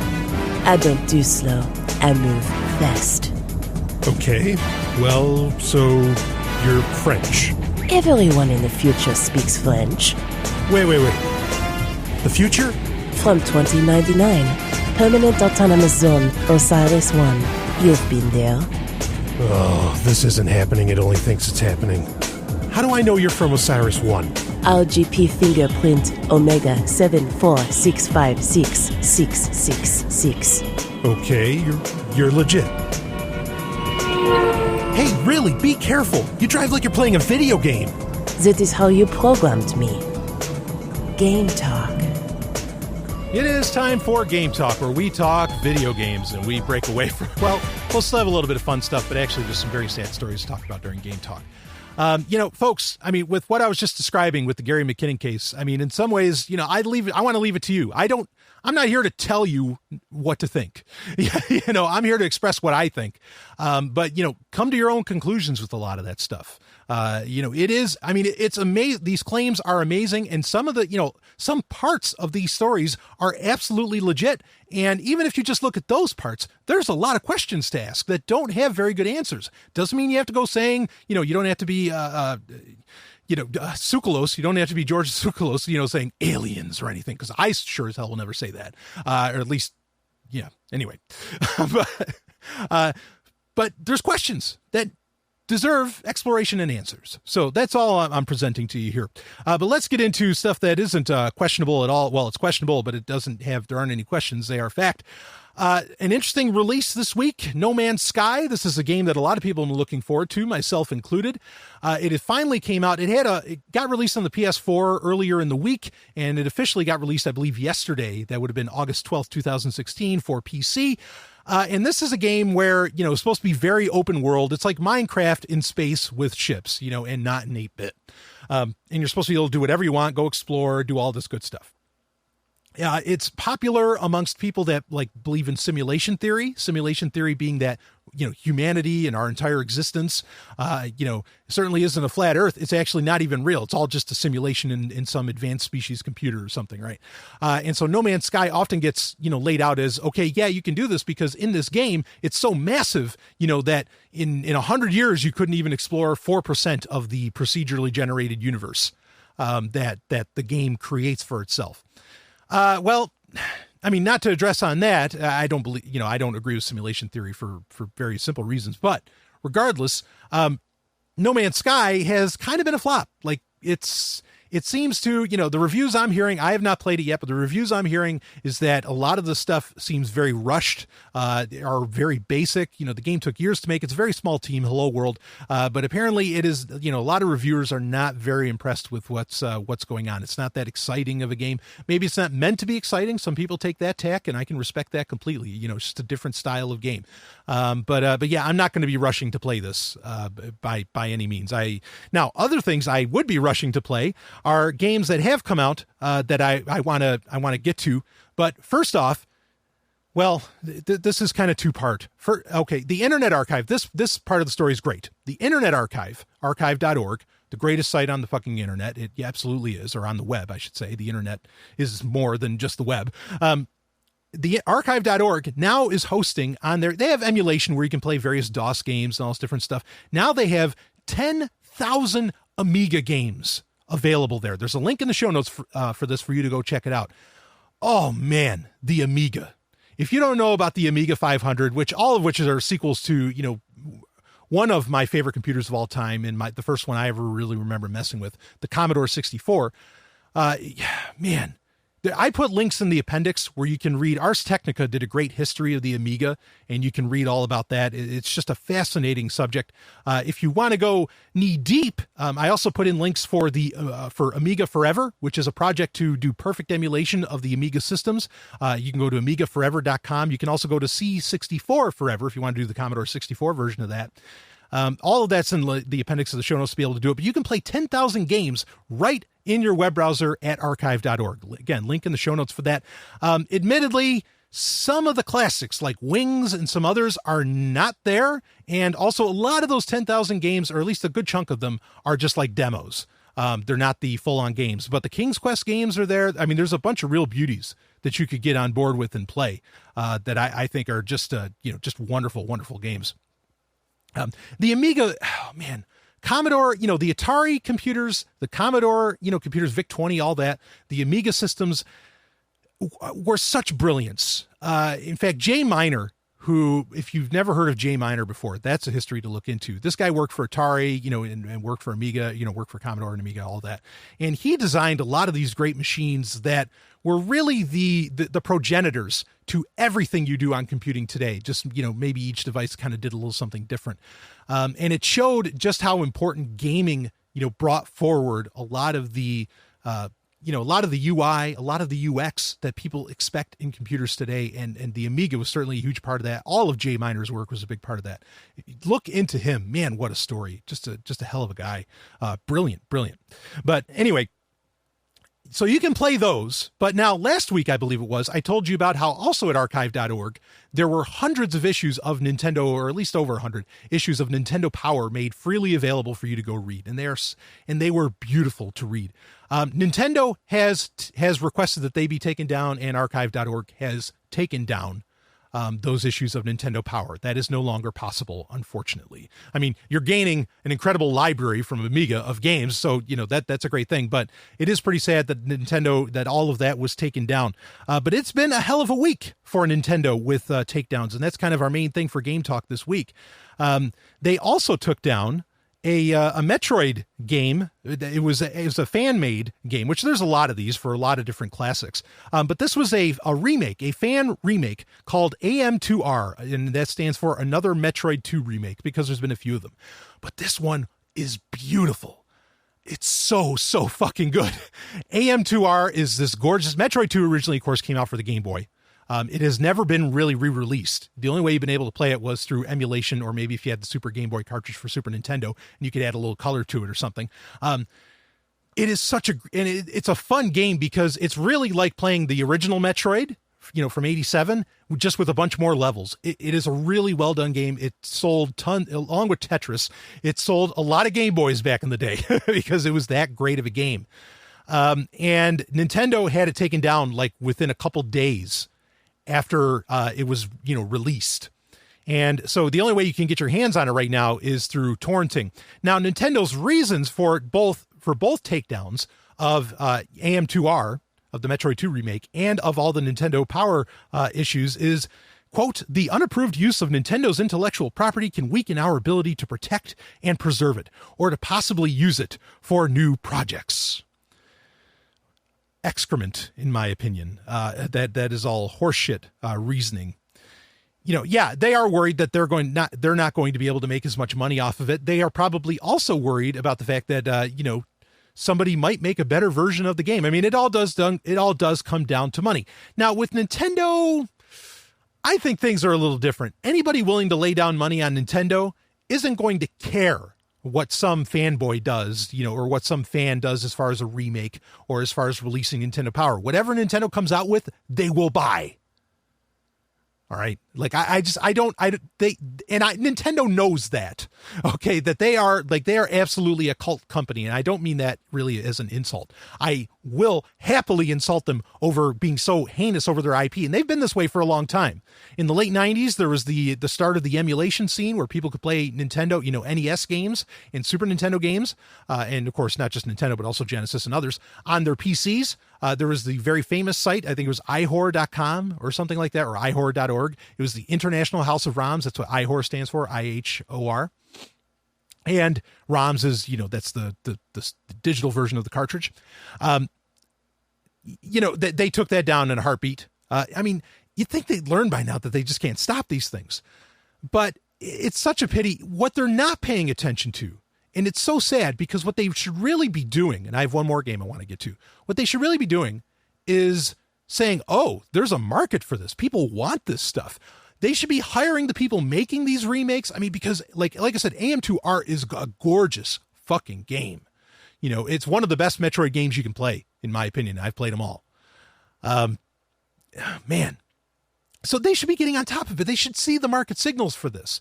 And it would be huge if they brought on the guy that developed AM2R. I mean, it would be like this major boon to say, oh yeah, we want to bring you in, and they could, I just think it's ugly when companies do this. I mean, intellectual property is a nonsense idea in the first place, but this really left a bad taste in my mouth. And if you wanted to boycott Nintendo, I would totally understand, you wanting to do that. Now, there is a solution to, there is a community, perhaps you could say, solution for the fans, to get around all of this, because all that they generally do is they say, okay, take it down and we won't take you to court.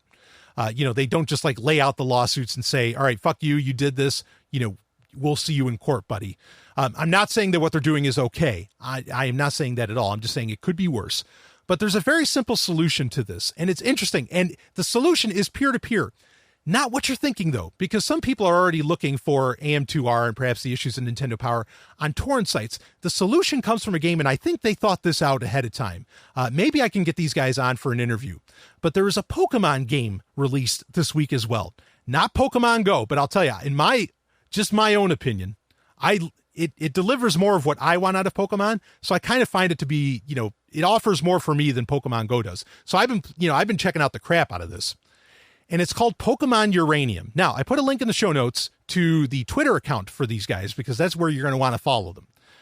Because, maybe their whole site will get taken down at some point. But what happened is actually hours before I started recording this episode of Sovryn Tech, this game, which is a souped up version of Pokemon games as you have, known them. And it's really, really good. All the different features they have, and they've thrown in all the Pokemon. It's so cool. So today, August 13th, 2016, they supposedly willfully took it down, by their own volition. They took down the developers of Pokemon Uranium. They took it down. Now, all week long, they were having server problems. They had to keep changing where the download link was, because everywhere that they put it up on, it was, they were crashing the servers, or they were, exceeding their limits that they paid for. And that's a great problem to have. That shows how popular this is and was. But now they have gotten rid of any download links.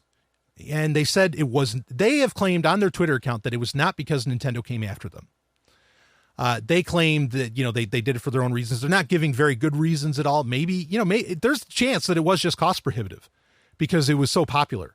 That people wanted to get on board with it, especially with the Pokemon Go craze going on. I mean, a new Pokemon game of any kind coming out, especially for free, that looks good and plays good and has a bunch of new features. Yeah, people want to jump on that, right? But here's the clever thing that they did. And so I kind of wonder if this was some kind of test bed by the entire fan remake community, perhaps. They had a built-in patcher system that, that's an exe that you can, and they said they were planning on releasing this, I think, for Mac. And maybe they said they were going to do it for Android, that they were going to release it for that. But that was on their Twitter account. You can look into that. But anyway, there's a built-in patcher, okay, into the game itself, where you can, update the game to different versions, to newer versions, 1.01, 1.02, and whatever. Now, granted, that's a little annoying because one of the things I love about Nintendo is that when they put out, especially a Pokemon game, holy fucking shit, when Nintendo puts it out, not Niantic like with Pokemon Go, when Nintendo puts it out, it's done. And any bugs there, just become a part of gaming history. But generally, there aren't any, or if there are, they are exceptionally few. I don't like this constant updating thing, but to some degree, for the fan remake aspects of it, I get it. So, but what they said is that they have not stopped, even though they took the game down from their website, they have not stopped development. They have left it to, you're going to have to get it through some kind of peer-to-peer option, torrenting, whatever. And they are going to continually develop the game, but they will just give you new developments through the built-in patcher. Now, this is interesting because, what can Nintendo do about this? Nothing. You can hide where it's getting developed. You can say it's getting developed, somewhere where it's out of their reach. And, Nintendo believe me, they're not going to do this. They cannot sue everybody that, was crashing the servers or whatever, they can't go after everybody that downloaded a copy of this game. And good luck trying to put a stop to the torrents. Yeah, you can close down sites, but, peer-to-peer is more than just torrent sites, folks. I think this was damned clever. And I think more fan remakes need to take heed and do so likewise. Okay. Go ye therefore and do likewise. By having these built-in patchers. Now, of course, there is a security concern that, you are downloading something from a server that, might be questionable because do you know who these, developers are, blah, blah, blah. I understand that. I'm putting that out there as a disclaimer.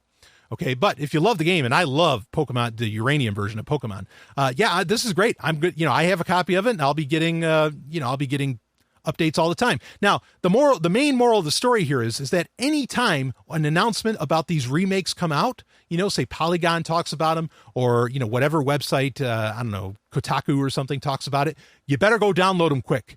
Even if you're not going to install them right away or whatever, go download it fast and just hold on to the zip file or the exe or whatever.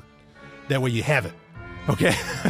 Because as we're going to get into in our next segment, well, there's I hate to use this term, but there's a real war going on against peer-to-peer. I'll be back with more Sovryn Tech. Tonight, Knight Rider crashes into your living room. I don't believe this. Well, you'd better believe it. A lone crusader for justice drives this crime crasher. The world's most fantastic car. And together they can do just about anything. After all, we're only human. Don't press your luck. And now, buckle up for action with the fastest show on television, Knight Rider. See Knight Rider online today. And now back to Sovryn Tech.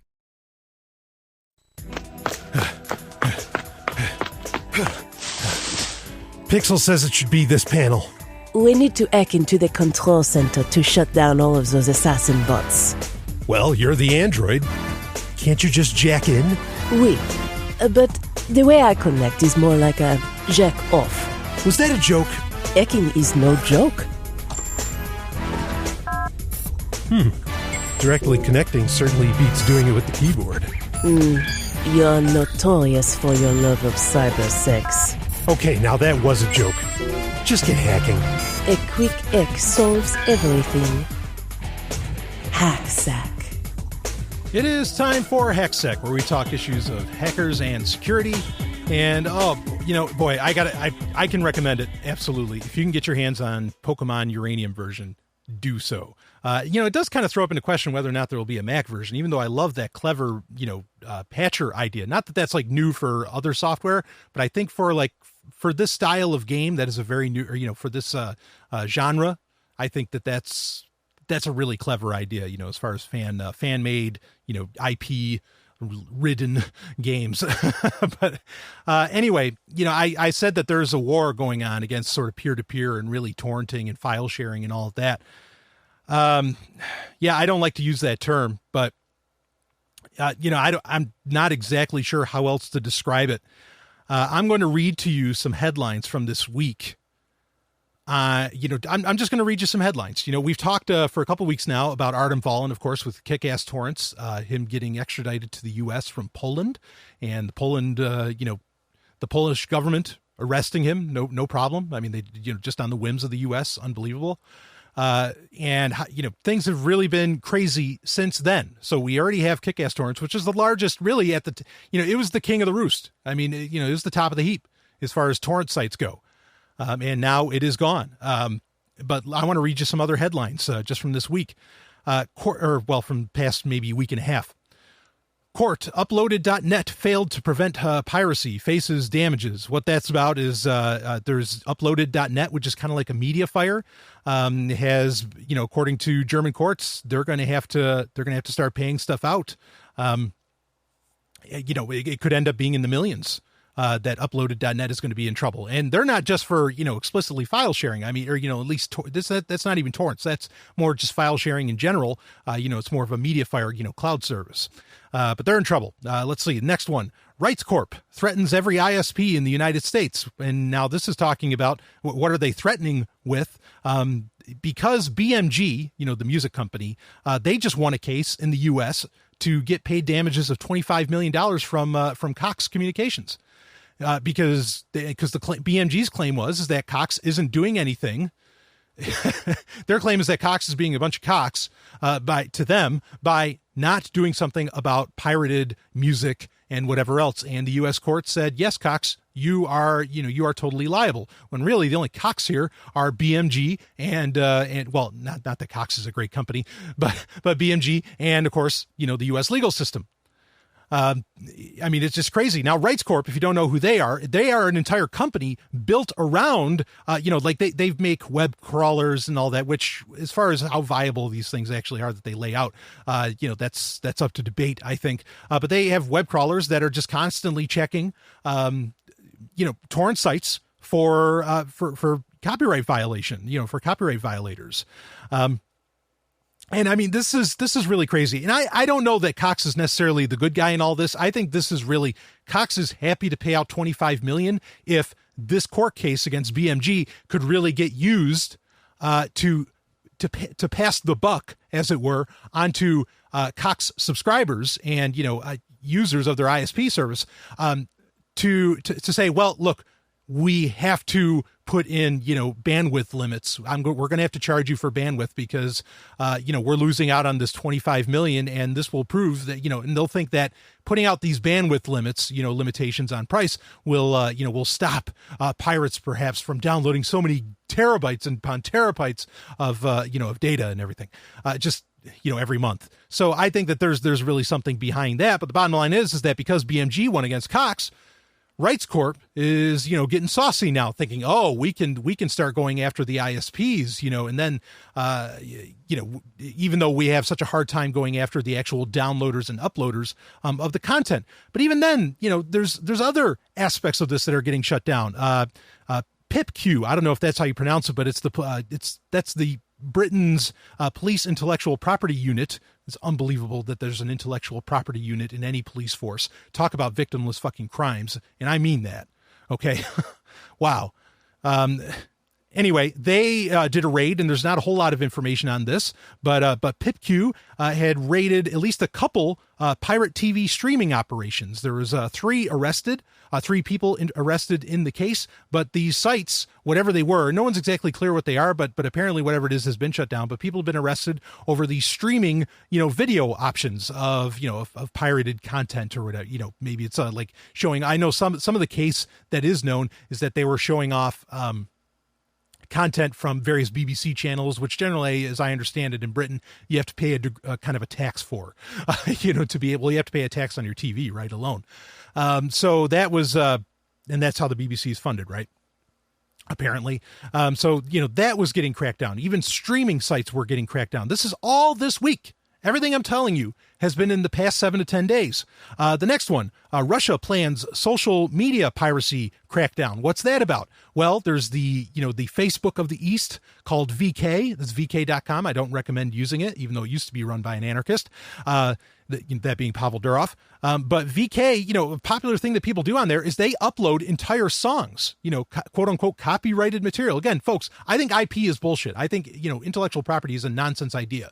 And it requires a surveillance state to even have. So just on that basis, it's unethical. All right. But, Russia's going to crack down on that now. And is that because of what's happening on VK? Most likely. So that's not even necessarily, a site that is designed for torrenting or streaming. That it's a social media network. It's just like Facebook, but they're probably going to get feel the squeeze on that, along with many other sites in Russia. Here's another headline. Facebook removes ExtraTorrent page, deletes user profiles, and flags links. ExtraTorrent was one of the popular recommendations that I made. Aside from when KickAssTorrents shut down, people are asking me, where can I go? Well, extratorrents.cc is one of those sites. And now Facebook has completely removed ExtraTorrents' presence from Facebook. Who told them to do that? You think Facebook did that? No, there's probably tons of users. A lot of people go to social media to keep abreast of the status. Is a torrent site down at this time, or are they up? What's a new release? Things like this. So there's a lot of user engagement there. You'd think Facebook will want that up there, but obviously maybe the MPAA or the RIAA or whoever, whatever government said, get rid of this stuff. This is all happening in this week. Here's another headline. Ninja video uploader featured on Interpol's wanted criminals list. So the uploader to, Ninja Video, you get put on Interpol now just for being an uploader of content, for sharing information. Here's another one. Torrents. That's torrent with a Z at the end. Torrents shuts down. Largest torrent meta search engine says farewell.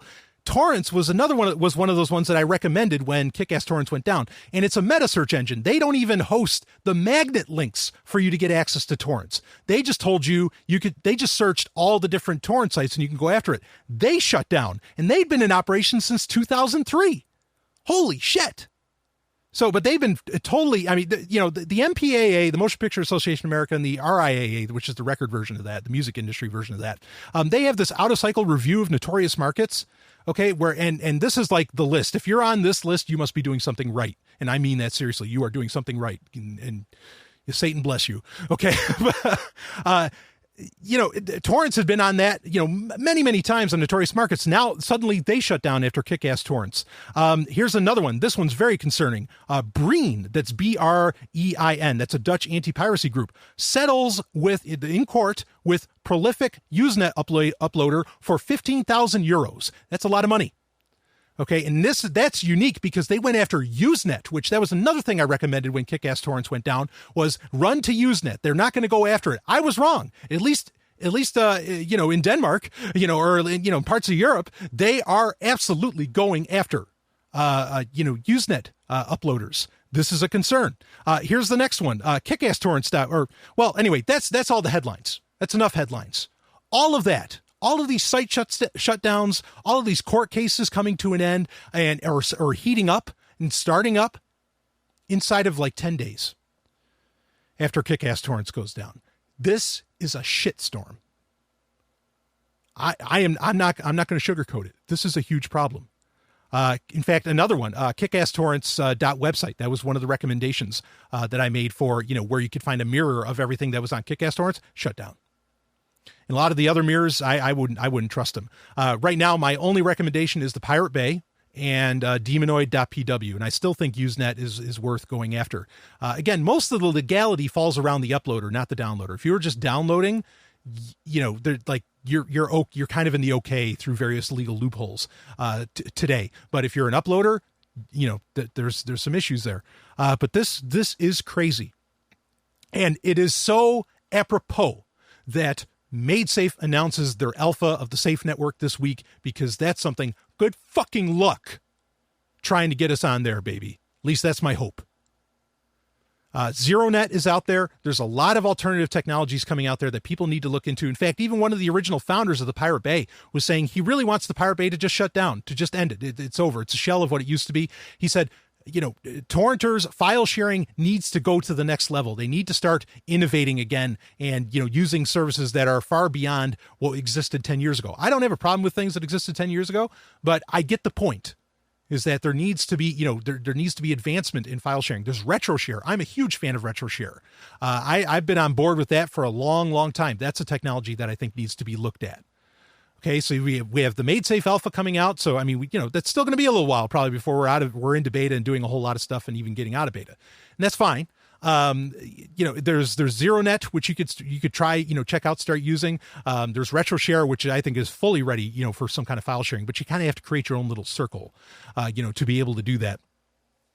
But man, not good. And in fact, they're even trying to bring back KickAssTorrents.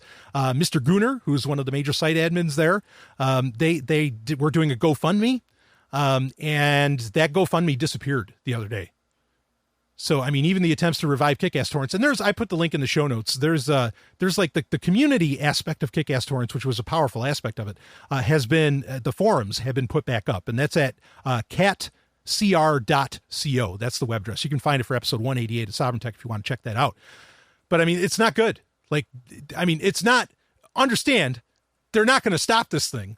But like, as far as anything that we've relied upon, as file sharers, as torrenters, as copy-meists, if you want to use the old Pirate Bay, quasi-religious term, the ways are gone, and it's time to embrace some of the new. I mean, you can still use some of the old Usenet, IRC to do file sharing. I think those are totally valid and legit things, but everybody's got to start upping their game on how we go about this. And, certainly getting the fuck away, away from Apple and Facebook to do it, considering what happened with Artem Volin.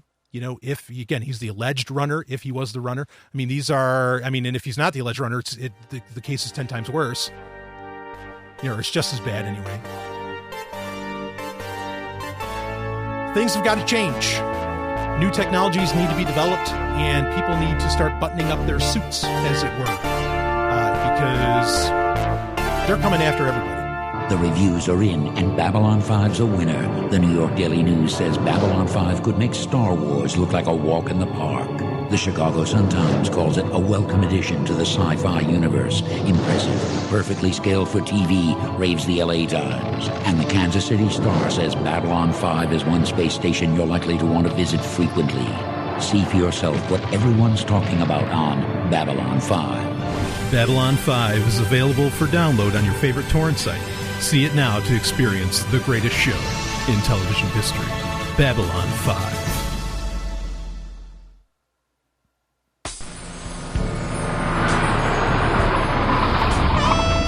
Adelaide, why are we stopping? In the future, we have a custom. What's the custom? After a successful mission, a team usually is love, a ménage à trois, or orgy. Yeah, there's only two of us. I already contacted the others to come join us. I love women too. Whoa, Adelaide, you're beautiful, but you're an android. I am fully functional. I am programmed in multiple techniques, a broad variety of...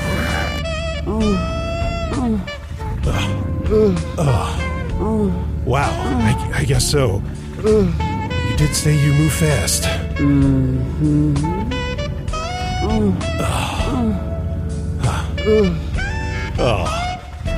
Adelaide. The future is going to be so good.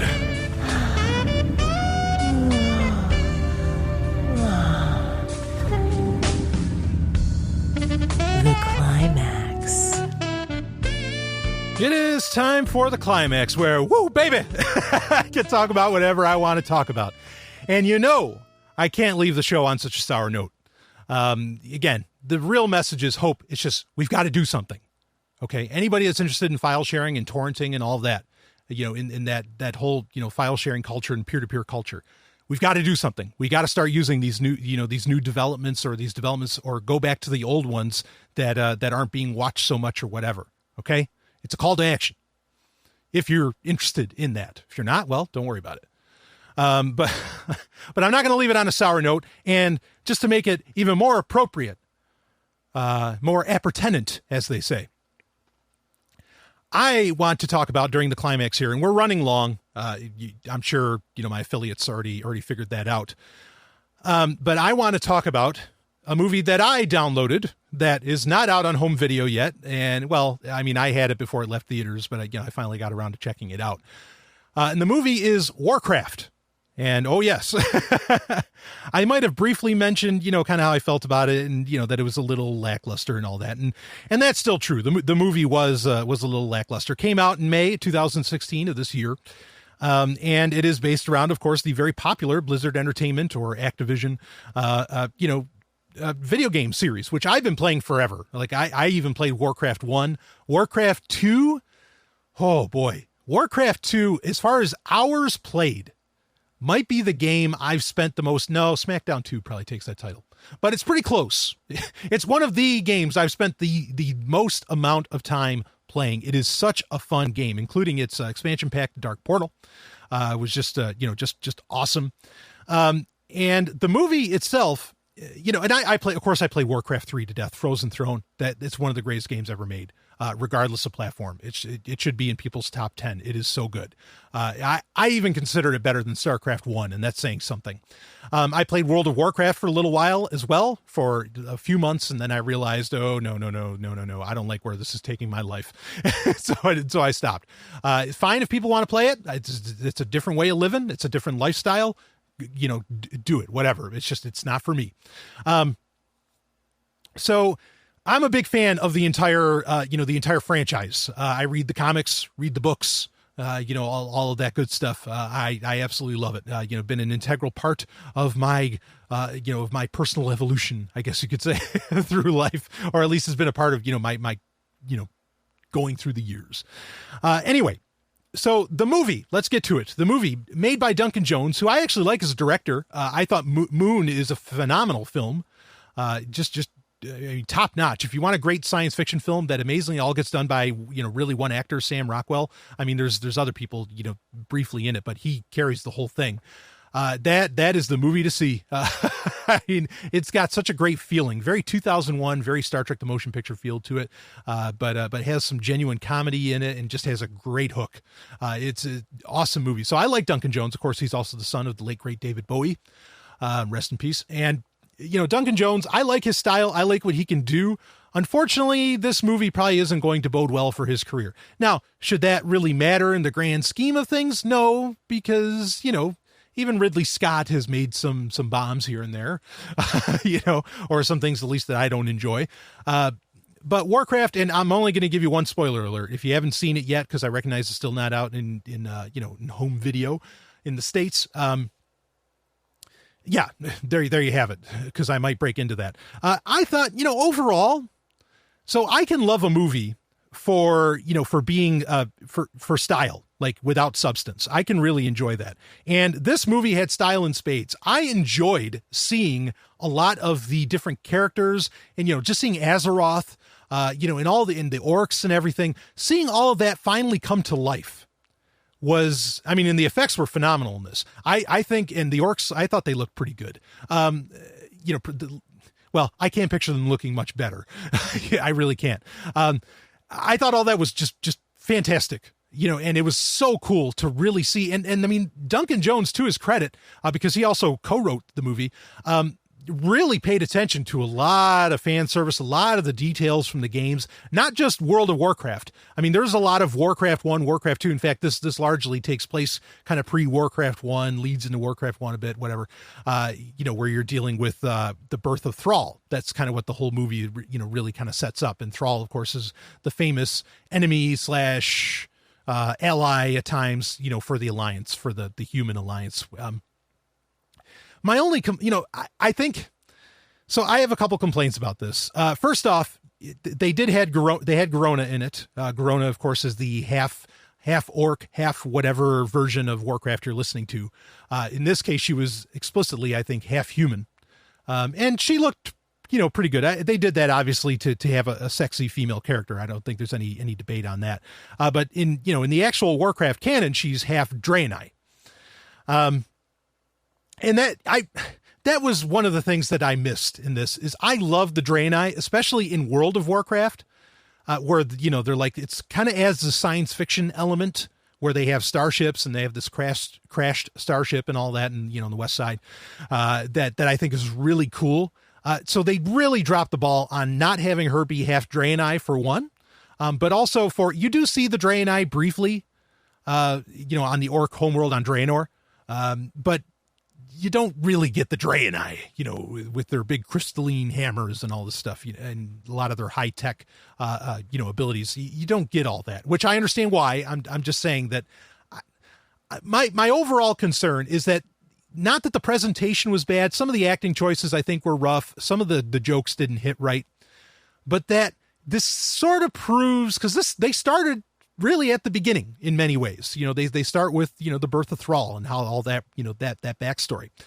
Of course they give him a different name, like it was like Gunal or something in it. But anyway, it sort of proves why, if the story is to be believed, that George Lucas had a 9-part series made for Star Wars. Why did he start in the middle? Because that's where all the action was. It kind of proves him right. That you do want to start in the middle of the story. And so my main concern with this is that I think this could have been a lot bigger, which granted in America, in the United States, it did very poorly, box office wise, but in China it did gangbusters. In fact, we'll probably get a sequel. I hope we get a sequel, because the movie wasn't great, but it was good enough to where I want to see the other ones, kind of like Independence Day Resurgence. Okay. All right. Yeah, I know there's rough spots with this film, but please make that third movie. Please make that next film. I want to see that next film, because the next film you're setting up looks amazing. And I think this is true for Warcraft as well, to where the next film getting set up looks amazing. So yeah, so I think the point kind of gets proven is that you want to start with, people just aren't into the origin stories. And I think origin stories might just be very tough to do with cinematic exposition. I think, you have Batman Begins that it worked there amazingly, but partly it worked there because with Batman, he's so well known, you don't have to be too explicit with, you don't have to do too much exposition with the origin story. As to where with things where you're trying to get a bunch of new people, new viewers, new eyeballs on it, whatever, it's tough when you've got a lot of history to lay out. Usually a book or, even a paragraph does better than a movie can. So I think making these origin stories is really questionable in and of itself, unless it's such a well-known property, or unless you just have like a really, really brilliant writer and director team. And I'm not saying Duncan Jones isn't, but this was his first time with a blockbuster. And, maybe it was too much. I mean, no disrespect towards Duncan Jones on that. Maybe it was just too much for him. But overall, the score was, the music was great. There was really nothing wrong with the film other than sometimes, the jokes didn't land right. And I would have done some different actor choices. we didn't get to see more of the rest of the other species of the Alliance. Like you got to see boomsticks, from the dwarves, but I would have liked to have seen a lot more of the elves. You briefly see them. You briefly get a little bit of a cleavage shot too, but it's all very, very brief. I would have loved to, of course, seen, gotten more into the Draenei and all that. I think if they did the story of Warcraft 2, or if they just went on to, the Burning Crusade or whatever, somewhere deeper into World of Warcraft and just brought that to life, I think that would have been like the place to start. And then you could work your way backwards, since you're already so heavily in the CGI aspect with creating the orcs, just work your way backwards then. Because a lot of spoiler alert, a lot of the characters in Warcraft kind of have to die off, except for, Lothar and, and Garona and all that, they live on, which Garona, like if they kept her half Draenei and she had the glowing eyes, like that would have been great, because then you could have had, other actresses playing her in future, future entries or in previous entries, because you'd have the glowing eyes, and I think that could mask a lot of what was going on. But it was just really so cool. It was such a beautiful film visually, and it was so cool to see. Like, they paid very close attention to the the armor of the humans. Azeroth looked picture perfect, I thought. There was so much cool stuff to see, so I think it's worth watching. I'm hoping for sequels. It has flaws, but overall, I'm shocked. Like, I thought it was pretty good, but I mean, there's points of it that really suck. Like, I won't deny that. Anyway, I hope you enjoyed this episode of Sovryn Tech. If you want to donate.zog.ninja. That can also get you to the Patreon page to get all those exclusive Patreon episodes, like the big 3-hour extravaganza I did about Steam It. Woo! You want to get on it? Carpe Lucem, everybody. I'll see you on the other side. Yeah, baby. Woohoo! You just experienced Sovryn Tech. Go to sovryntech.com, that's SOVRYN tech.com, and connect with us there. Find links from today's show and catch our podcast feed. Sovryn Tech is copy heart. Copying art is an act of love, and love is not subject to law. So please share the show however you like. Welcome to the evolution.